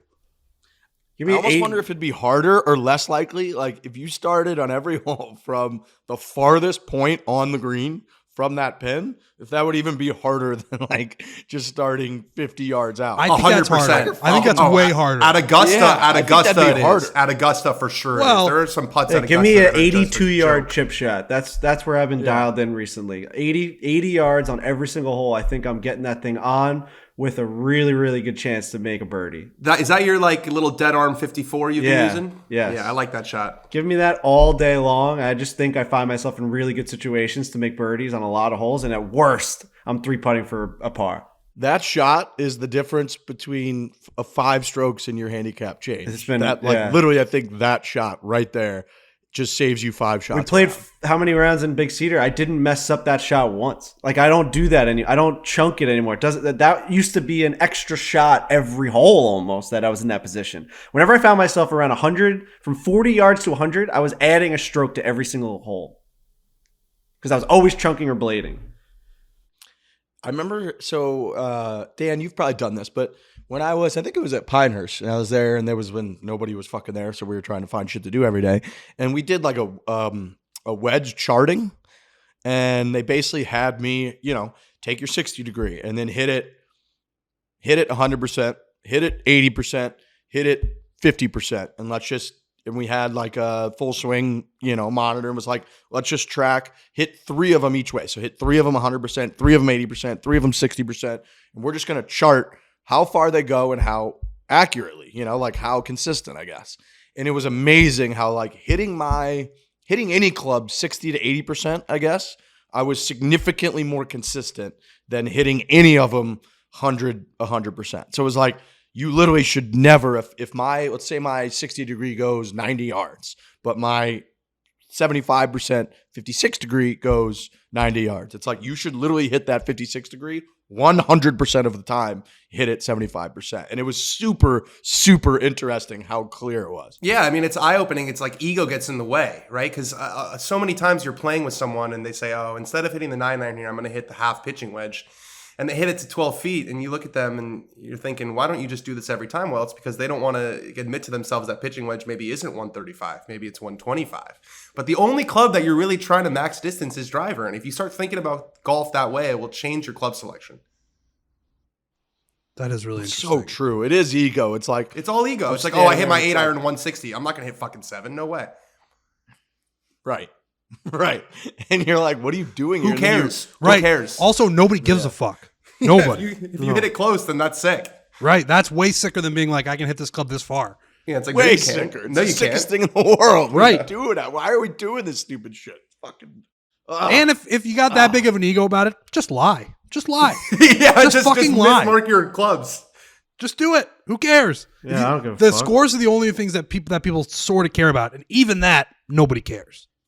Maybe when we get fit and get a new set of clubs, I'm gonna have TaylorMade just write different numbers on my clubs. It's a good idea. Just give them one shot off. Yeah. Just call. Remember, Trotty was telling us. Why don't we just write down? On Trotty was telling us that. I mean, Rory's wedges, he just bends them a little differently. So whatever they say on there is not what they are anyway. The better I've gotten this year, the more I haven't cared about what club I'm using. So I've been very just like okay with hitting a 6-iron from 160 if I feel like that's like what is happening that day. I just feel like contact has been so much more consistent for me that I know what the right club is, as opposed to when I was playing worse, it was always the same number, same club on every single hole, and I'd swing out of my shoes to try and get it there because that was like my only saving grace on if my game was good or not. I could hit a 7-iron 175 yards, and I was going to do that every single time regardless. Now I know like how it's coming off the club or what my swing is doing that day, where it could be a 5-iron from 175 yards. I've done that a lot of times. It could be a 4-iron if the wind is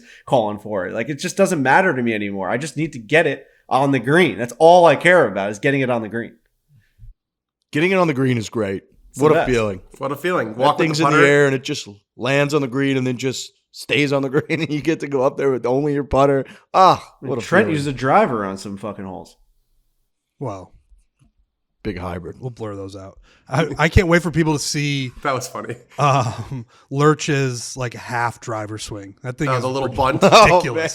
That thing is it's ridiculous, but it goes way further than me. I'm swinging out of my shoes. I got a 10-finger grip. I'm trying to get it down there. Swings like he decells and swings like 20%, and it goes right down the middle. It's like he feels bad about hitting the ball. Like he just wants to caress it. It goes like, how far do you think it goes? Like 230? 240. He like hit one downwind. He hit one downwind that I roasted 3-wood, and it went a good 20 past my 3-wood. So it probably went like 290.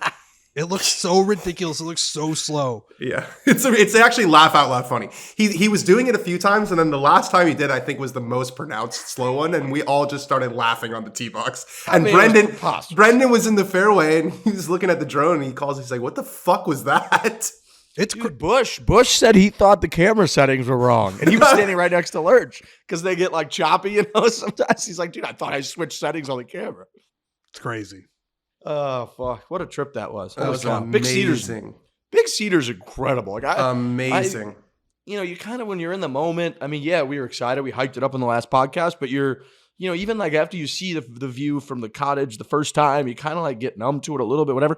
Now that I'm back and assimilating in normal society, people that saw that are like, "Dude, is that Big Cedar place as cool as it looked?" And I'm like, you know what? Yeah, it's fucking unbelievable. I do find that I have more of an affinity for that type of landscape than almost any other landscape. Dude, like, we're mountain guys. Like beaches are great. I guess lakes are sort of in the similar category as Big Cedar, but like I just like that landscape. Like when I woke up in the morning, got a cup of coffee, and walked out on the patio, I thought to myself, "This is what I like. This is exactly but you could walk out. You could walk out of your hotel at Pebble Beach and be like." The same thing on a beautiful day, you'd be like, "Holy shit!" I'm with you, but I do think I feel something in my loins when I'm at a place like that, where it's just a little bit. It's just a personal preference. Like, yes, the mountains feed the soul. The mountains feed the soul. Mountains feed the soul. Pebble Beach is as beautiful as you can get. Monterey might be the best stretch of land in the world, but when I go to a place like Big Cedar and I walk out there, I just like that shit for whatever reason. I'm with you. I love the beach. I'm not shitting on the beach, but I'm with you. I get a little bit more of a tingle when I see mountains. I just love mountains. Yep. I think they're awesome. They're cool. They're almost like, they're pretty mesmerizing. Just that there's just tectonic plates or whatever the fuck coming together and just spit those puppies up like half an inch every year for the last 100 million years, and now we have giant mountains. It's fucking crazy. You're like, what? So yeah, I'm a mountain guy too. And that terrain down there, the Ozarks, it's kind of giant hills more than it's like mountain, but it does have that rugged, the side of the rocks that they kind of blast and they create these waterfalls and these steep cliffs. And it's like, it's fucking spectacular. So bison dogs, bison dogs. Oh boy. How good is bison? Why is bison? It must be really harder to grow or something, because I feel like bison is just better than beef. I don't know. It's certainly way different. It feels like it's grow or raise. I'm a city boy. It just feels like we should be having bison hot dogs. Like we saw them too. They were running across our first tee, and they were running towards the halfway house, and we were like, "Oh boy, there's some more bison dogs coming." Yeah, just an amazing trip. Three amazing golf courses. Two par three courses, which is great. I mean, there's nothing better than 36 holes is a lot. Sometimes after a round of 18 holes of golf, all you want to do is play a par three course. You want to dick around at the Cradle, at the Preserve. Well, there's two of them at Big Cedar Lodge. Yep. I think I'm officially out on 36 holes. Just in general? Yep. I used to be in. I used to be as in as it gets. I used to be every trip that we do, let's hammer it at least a couple days. Let's go 36. I think I'm out. I think I got 18 good holes in me in terms of just being locked in and enjoying it. I got a nice lunch and a beer or a truly hard seltzer, and then I've got an emergency 9 or a par 3 spin. I don't think I got 36 holes in me anymore. I think I'm out. That's 35. This is 35. Yeah, this is getting old, This is 35. You got to just start enjoying it more than 36 is enjoyable when you got youth on your side, when you're young and spry, but 18 and then a good patio sit, that's where it's at now. Yeah, because if you play well, you don't want to kind of ruin the afternoon by playing shitty in the afternoon round. And if you play shitty, then there's the chance that you continue to play shitty and then for 9 hours you're on the golf course frustrated. Yep. And there's going to be days when you're on a trip, if you're at like a Bannon or something that has so many golf courses, there's going to be days where you're finishing up that 18, you got that energy level, you could do 36. But I'm out on like planning to do 36. I'm out on that. It's fucking too much. You don't get any sleep usually, because if you're playing 36 holes, that means the night before you have nothing to do but look forward to playing 36 holes, which means you're drinking and you're hanging out. So you're going to wake up, you're going to be fucking exhausted. You're going to battle through. Oh, what a nightmare. I can't do that shit. The best part of Big Cedar was maybe the night where we just canceled all of our plans. How good was that? Sat on the back. We were sitting with Matt McQuarrie on the back porch. The fire. Great. It was awesome. It was great. That lake fucked me up, though. I'm on a Z-Pack and a nose steroid spray. You're sick? My God, dude. What are you, nuts? Yeah, dude. You took 2 water bottles full of that stuff. You can't do that. There was one point where when I was doing all that lake bullshit, it went all the way up my nose into my like sinuses and just sat there for a little bit. And I remember sitting there fucking floating, being like, I gotta get that out now. And I tried to blow it out and then I almost puked. And it just sat in there. And who knows, tadpoles and algae and germs all floating around in there. I haven't been able to hear correctly in like 3 days. So I got a little bit of an antibiotic and a steroid shooting up my nose for the last 3 days. I feel great.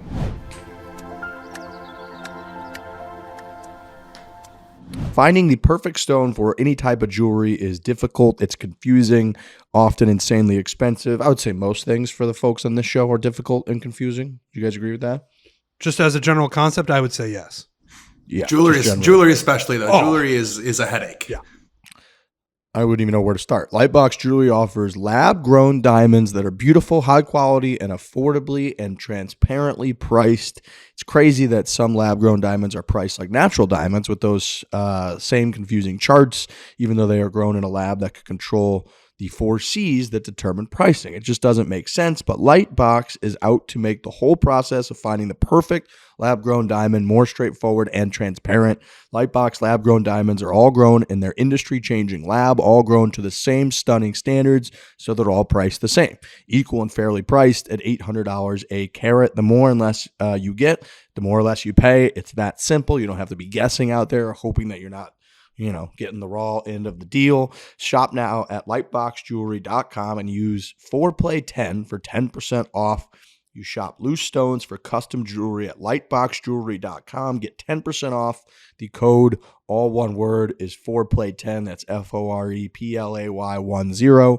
10% off, lightboxjewelry.com. Use the code foreplay10.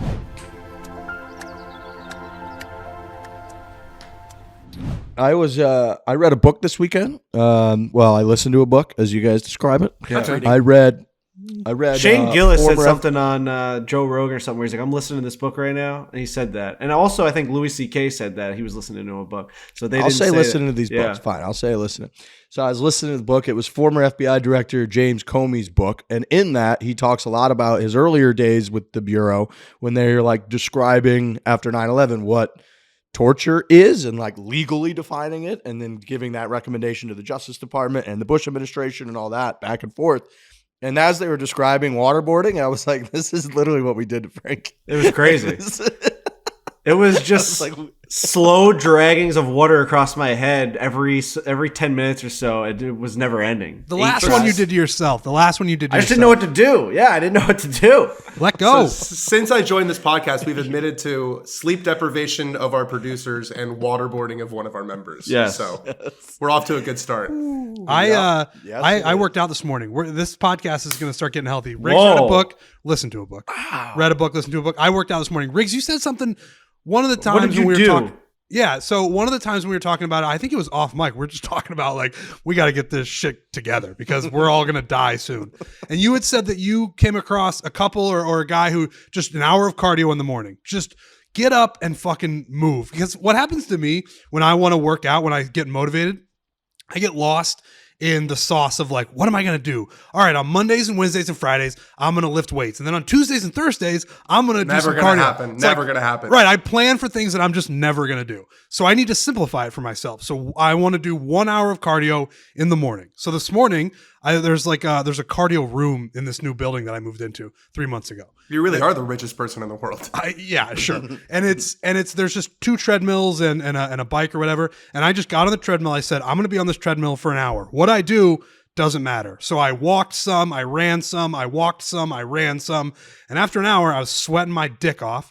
And I got off the treadmill and I was like, I want to try to do that as many days of the week as I can. Because I think just 1 hour of cardio, my brain gets that. It's just, if you just go down there for an hour and you come back up and you do what you're supposed to do down there, that's going to be way more than you were doing before. And I'm going to try to continue doing that.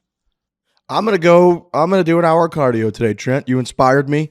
My boy, Bob Bruggerworth, who is a member actually at Sedgefield, another shout out to the Wyndham Championship, but amazing guy, love him to death, extremely successful guy, and loves to drink. And he described it to me as like, me and my wife, we love to drink. We drink all the time. We love to do nice dinners. Those are unhealthy characteristics generally. So whenever we go and they get scanned and they do the whole heart and how healthy you are.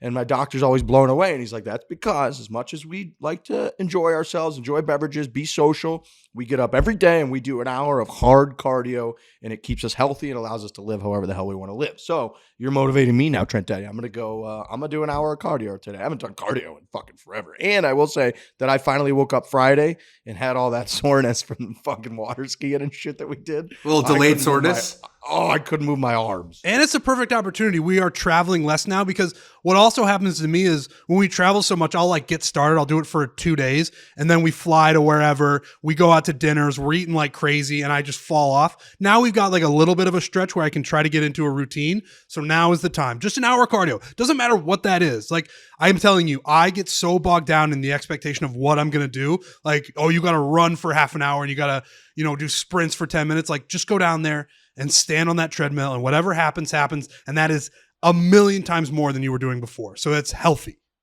Do you find when you do that type of workout cardio that it then inspires you to eat better because you don't want to ruin it? 100%. Definitely. Yeah. And Monday morning, that's impressive, Trent. The Monday morning cardio that's some serious shit right there. You just got to start. And I'll probably, maybe tomorrow I won't do it. Who knows? But I'm going to try. I'm going to get up and be like, I'm going to text you tomorrow and I'm going to make sure you do it. All right. I've been thinking about hitting you up for your stretch routine because now that we've gone on these trips together and when we stayed at Big Cedar, it was more of a communal staying. Sometimes we're in hotels. Yeah. I would come out and I'd get a glass of water or whatever and you'd be stretching. And I was like, that's probably really good for you. And my body feels good. Yeah. Anytime you want, I'll give you guys a full stretching tutorial. You just ask. We might have to do that. I got to stretch more too. I got to stretch. I got to do cardio. So, Frankie, what are you going to do? What are you going to do? I just ordered a grilled chicken panini. I ain't fucking doing any of this. brother, you got a wedding in less than a year. Yeah, I'll figure that shit out. I actually do want to, in the Bayshore, Brightwaters, whatever, this whole area, Islip area, if there's any personal trainers that want to take over my life from like November to, let's say, April, just take over my life. Like text me, degrade me. Talk to me about what I should be eating, when I should be eating it, working out. I'm trying to get big, buff, and I'm trying to get like stronger, but also thinner around the face. So this is a call, and I'm really, I'm not looking for weirdos. I'm looking for regular people. You know what I mean? I want a regular dude. I feel like that world's got a lot of weirdos in it, and I don't want to deal with that. I don't definitely has a lot of weirdos. I just want a regular dude that wants to make me get healthy and strong. Like let me be your sculpt. You kind of need a weirdo, dude. Sculpt me. Like I want somebody who's going to be obsessed with your body, but like in a platonic way. I think they kind of need to be a weirdo. Someone who's going to be texting you reminders is definitely a little bit off in the head. They're going to be like staying up at night thinking about your body. You need a weirdo for that. I want to be somebody's canvas, and let's see what we can do. You just want somebody to come over, a couple times a week and just beat the shit out of you. Because you're not going to do it yourself, right? Like that's the big thing. If you have something on the calendar where it's like, all right, Jim's coming over and we're going to work out for 45 minutes and he's going to show up, so I have no option. Yes. That's what you need. And I want to be nervous about what I eat because I don't want to disappoint Jim. You know what I mean? Because right now, the only person I could possibly disappoint is myself, and I don't give a fuck about myself. Hannah doesn't care about your Nobody physique. cares about me. Nobody cares. I care about We you. care. No one genuinely cares about what. Like, I just ordered a grilled chicken panini. I'm looking around. Nothing's happening. I just ordered it. I ordered extra mozzarella, and I ordered prosciutto on that bitch, and nothing happened. I ordered it. And I have no consequences until the day that I die. We need this to be the accountability group where it's like Dan said, he's going to text me in the morning. And if I haven't been on the treadmill or I'm planning not to get on, I'll feel like a piece of shit because I'll be like, Dan's texting me. I need to get on there. So I think maybe this group can be your accountability. There it is. I'm happy to do it. I'm happy to hold you guys accountable. Everyone needs someone in their life. I found another really good vegan breakfast sandwich. Go on. This place called Coffee Bean and Tea Leaf that is just down the street from my apartment here. It's a small mom and pop, I think. They've got a Beyond breakfast sandwich in there that's like a sausage, egg, and cheese. It's fantastic. Wow. Yeah. So I had never had a vegan sandwich before, and I'm not going to be like a full vegan person. Like that's not where this is headed. But Riggs had said that Starbucks has a good vegan sandwich, and I just want to try it because I just want to be like, how like the real thing can it actually be? And I tried it when we were in Myrtle, and it was really, really good. It just tastes like a sausage, egg, and cheese. So now, like, I'm open to all types of food. I'll eat a vegan breakfast sandwich from Coffee Bean and Leaf. Coffee Bean, and I'm open. I don't know if I'm guessing based upon Dan's sarcastic remark that that's a pretty popular chain. I had never been there before. Drove into it last week. Got a coffee, delicious, and got one of these fucking breakfast sandwiches, and it is fantastic. Are we out on morning meat? No, that's the thing. Like, I'm not setting a precedent where I can't have meat in the morning. I do think I eat an absurd amount of meat on a weekly basis, like way more than probably is recommended by the surgeon. Who's general giving or you whatever. this meat? I go get it. I go track it down. I kill it, and I just go to like wherever. You're seeking the meat? No, I just think like. I do think there's probably studies that say if you eat the amount of meat that I eat on a weekly basis, it's not good for your blood pressure. It's not good for your heart. It's not good for anything. So a substitute every once in a while is not the worst thing in the world. Meat's not. Yeah. That meat we had at Big Cedar with Matt. Oh my! Well, the problem with that meat was that they drenched it in the fat of its own fat. Like they took all the fat, they let it fall on like potatoes underneath it, and then the guy basically like poured it in his hand and just rubbed it all over the fucking cannibalized them. Think about that. They just chopped all the edible meat out of the animal, and then they're like, by the way, we're going to take your fat too, and we're going to rub it back on the meat that they're going to eat. That's making use of the whole animal. I don't feel bad about that. Riggs, do you ever get the sofritas at Chipotle? The hell's a sofritas? No, I get same thing every time I go to Chipotle. You should try the vegetarian option. It's can pretty I get good. a little bit of rice? I always do it. You always have to say the exact thing that you order. You know what I mean? We all have like our exact words. I always say just a little bit of rice, and then black beans. It's always the same cadence too, because you want to go at the same pace as them so that they don't do too much. Oh, just a little bit of green peppers. Yeah, that's perfect. That's perfect. Yeah, I'm more of a. Can I get an extra scoop of black beans? Oh, thanks so much. Thank you so much. Yes. Nothing's worse than, and I know they have to say this, but I love Moe's. Moe's Southwest Grill is just a delight. It's light years above Chipotle and Qdoba. The queso at Moe's is all time. I fucking love Moe's so much, and I always go in there and I get a burrito. They used to call it a Joey bag of donuts. So I say, can I get a Joey? And every single time they have to let you know that queso's extra. And I try and beat them to it, right? Like, and I'm just like, yeah, I know. Like, you just don't even want them to say it because it's like, I want that queso in there, and don't let me know how much money it is. You know what I mean? Could be $50. It could be anything, dude. They're just like, queso. I know it's gonna be extra. Can I just get a little bit more of it though? You know what I mean? Like, double it, triple it. Whatever it's going to be, I want you to know that I'm paying for it. So my issue now with Chipotle, and I usually try to order on the app now because it's driven me so crazy that I do the app and the pickup thing. But if I don't, and you go in there and you're finally up in line after waiting there, and then they're like, what would you like? And I tell them burrito, and then they ask you what you want in it, but they don't remember ever. So they ask up front, then they got to wait a second for the heated fucking thing to come out, and they take it out, and then they go through and ask you again on each fucking one. They're like, oh, would you like any meat? And you're like, what? you just asked me and I told you I want like brown rice, chicken, like, and then they're like, all right, any beans? And you're like, no, and now we're in every fucking time they forget. So now I try to go in and give them no information so we don't have to do it twice. And I'm just like, burrito. And then they're like, okay, what are you in? And I kind of like look away so that they don't think I'm like listening, so we don't have to do it twice. If we do it twice, I want to walk out of the fucking store. And they do it twice every fucking time. They just don't remember. You just got to order ahead. You just got to order ahead. So I have to order ahead now. I can't stand it. It's infuriating. The Mets are a joke. I just want to get that in there. Just an absolute pathetic performance in the wild card. Cardinals they got too. Just a one-hit performance at home. Musgrove, they went out and they checked if he had sticky stuff on his ears. His ears were shining like you wouldn't believe. So funny. That is such a funny clip. Just the guy rubbing his ears was so sensual. Oh, the tweets were amazing. Feeling it. That they were waiting for a quarter to pop out in their hand. And just like try and explain this to someone that like has come from a different country or like a different world. Try and explain to them what's happening right now, that this guy's getting his ears fondled by an umpire. But yeah, no, the Mets were a joke. They had all these expectations. As a Yankee fan, I fall in this weird category because I know the Mets struggles because I am an Islanders fan. I know what it's like to always be called little brother by a team that's cocky New York assholes, and they're all forget about it, and they're wearing the gold chains. But that's who I am with the Yankees. Like, I am that person with the Yankees. I hate that person with the Rangers. So it's very hard for me to see both sides.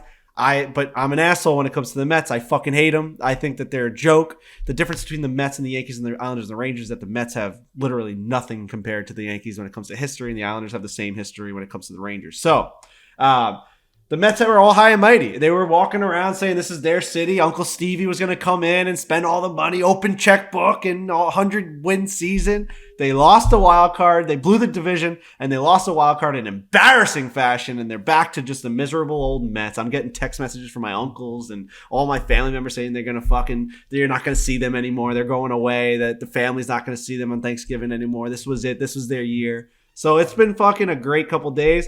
The Yankees are starting on Thursday. The Yankees are starting on Tuesday.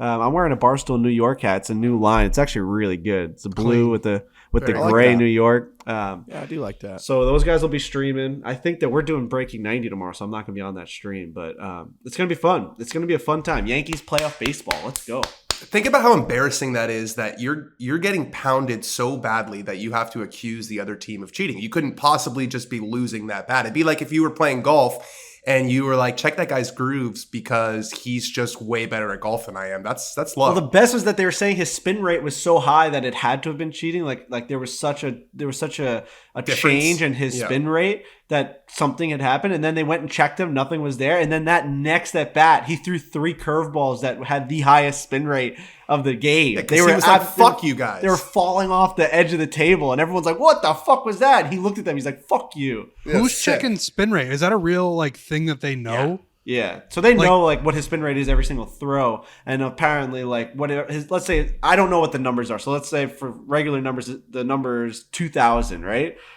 Like his average might be 2,000. He was throwing at like 4,500, something ridiculous that they're like, you got to go check him because something's changed. But adrenaline, he's just feeling himself. I mean, the guy's pitching well. The guy had a really good year, Musgrove, and hometown San Diego kid pitching for his hometown team in the playoffs with a chance to go to the division. Like, come on. That was an awesome game. Mets were a joke. Frankie, I do have to say, I know nobody wants to talk about fantasy, but this is, I think, like the 20th year in my fantasy hockey league with all my boys from St. Louis. I've never won the fucking thing. I'm locked in this year. I got Ilya Sorokin as my goalie, and I've got Brock Nelson. And I have one of your old favorites. I got Devon Tays. That's that's a Frankie special right there. My team is fucking good this year. I was between him and what other goalie was I?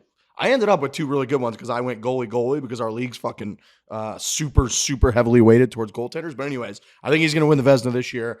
I think Brock Nelson's going to have another phenomenal year. I got him late too, which was nice. So I'm pretty into the Islanders this year. Sorokin had a fantastic first full season with the Islanders. I mean, they got completely messed with COVID and the team sucked. But if you look at his individual stats, which I'm sure you did as you drafted him, he was fucking phenomenal. Like the amount of pucks that he had to see because the defense was bad and depleted and he was just playing. He kept them in every single game. The Islanders scored literally no goals a game last year.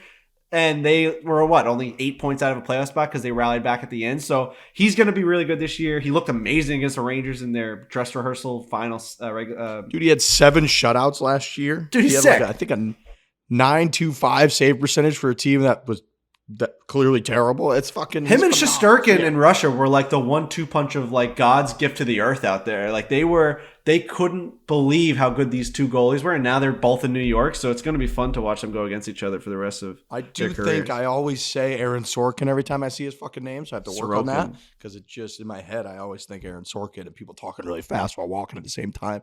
But anyways, excited about the hockey season starts Thursday. You guys are going to opening night.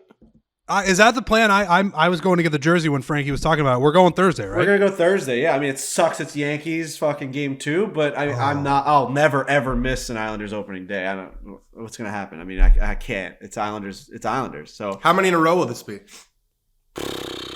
Opening nights? I don't know. Yeah. Fucking 27. 27? Yeah, You haven't missed. You've never missed one.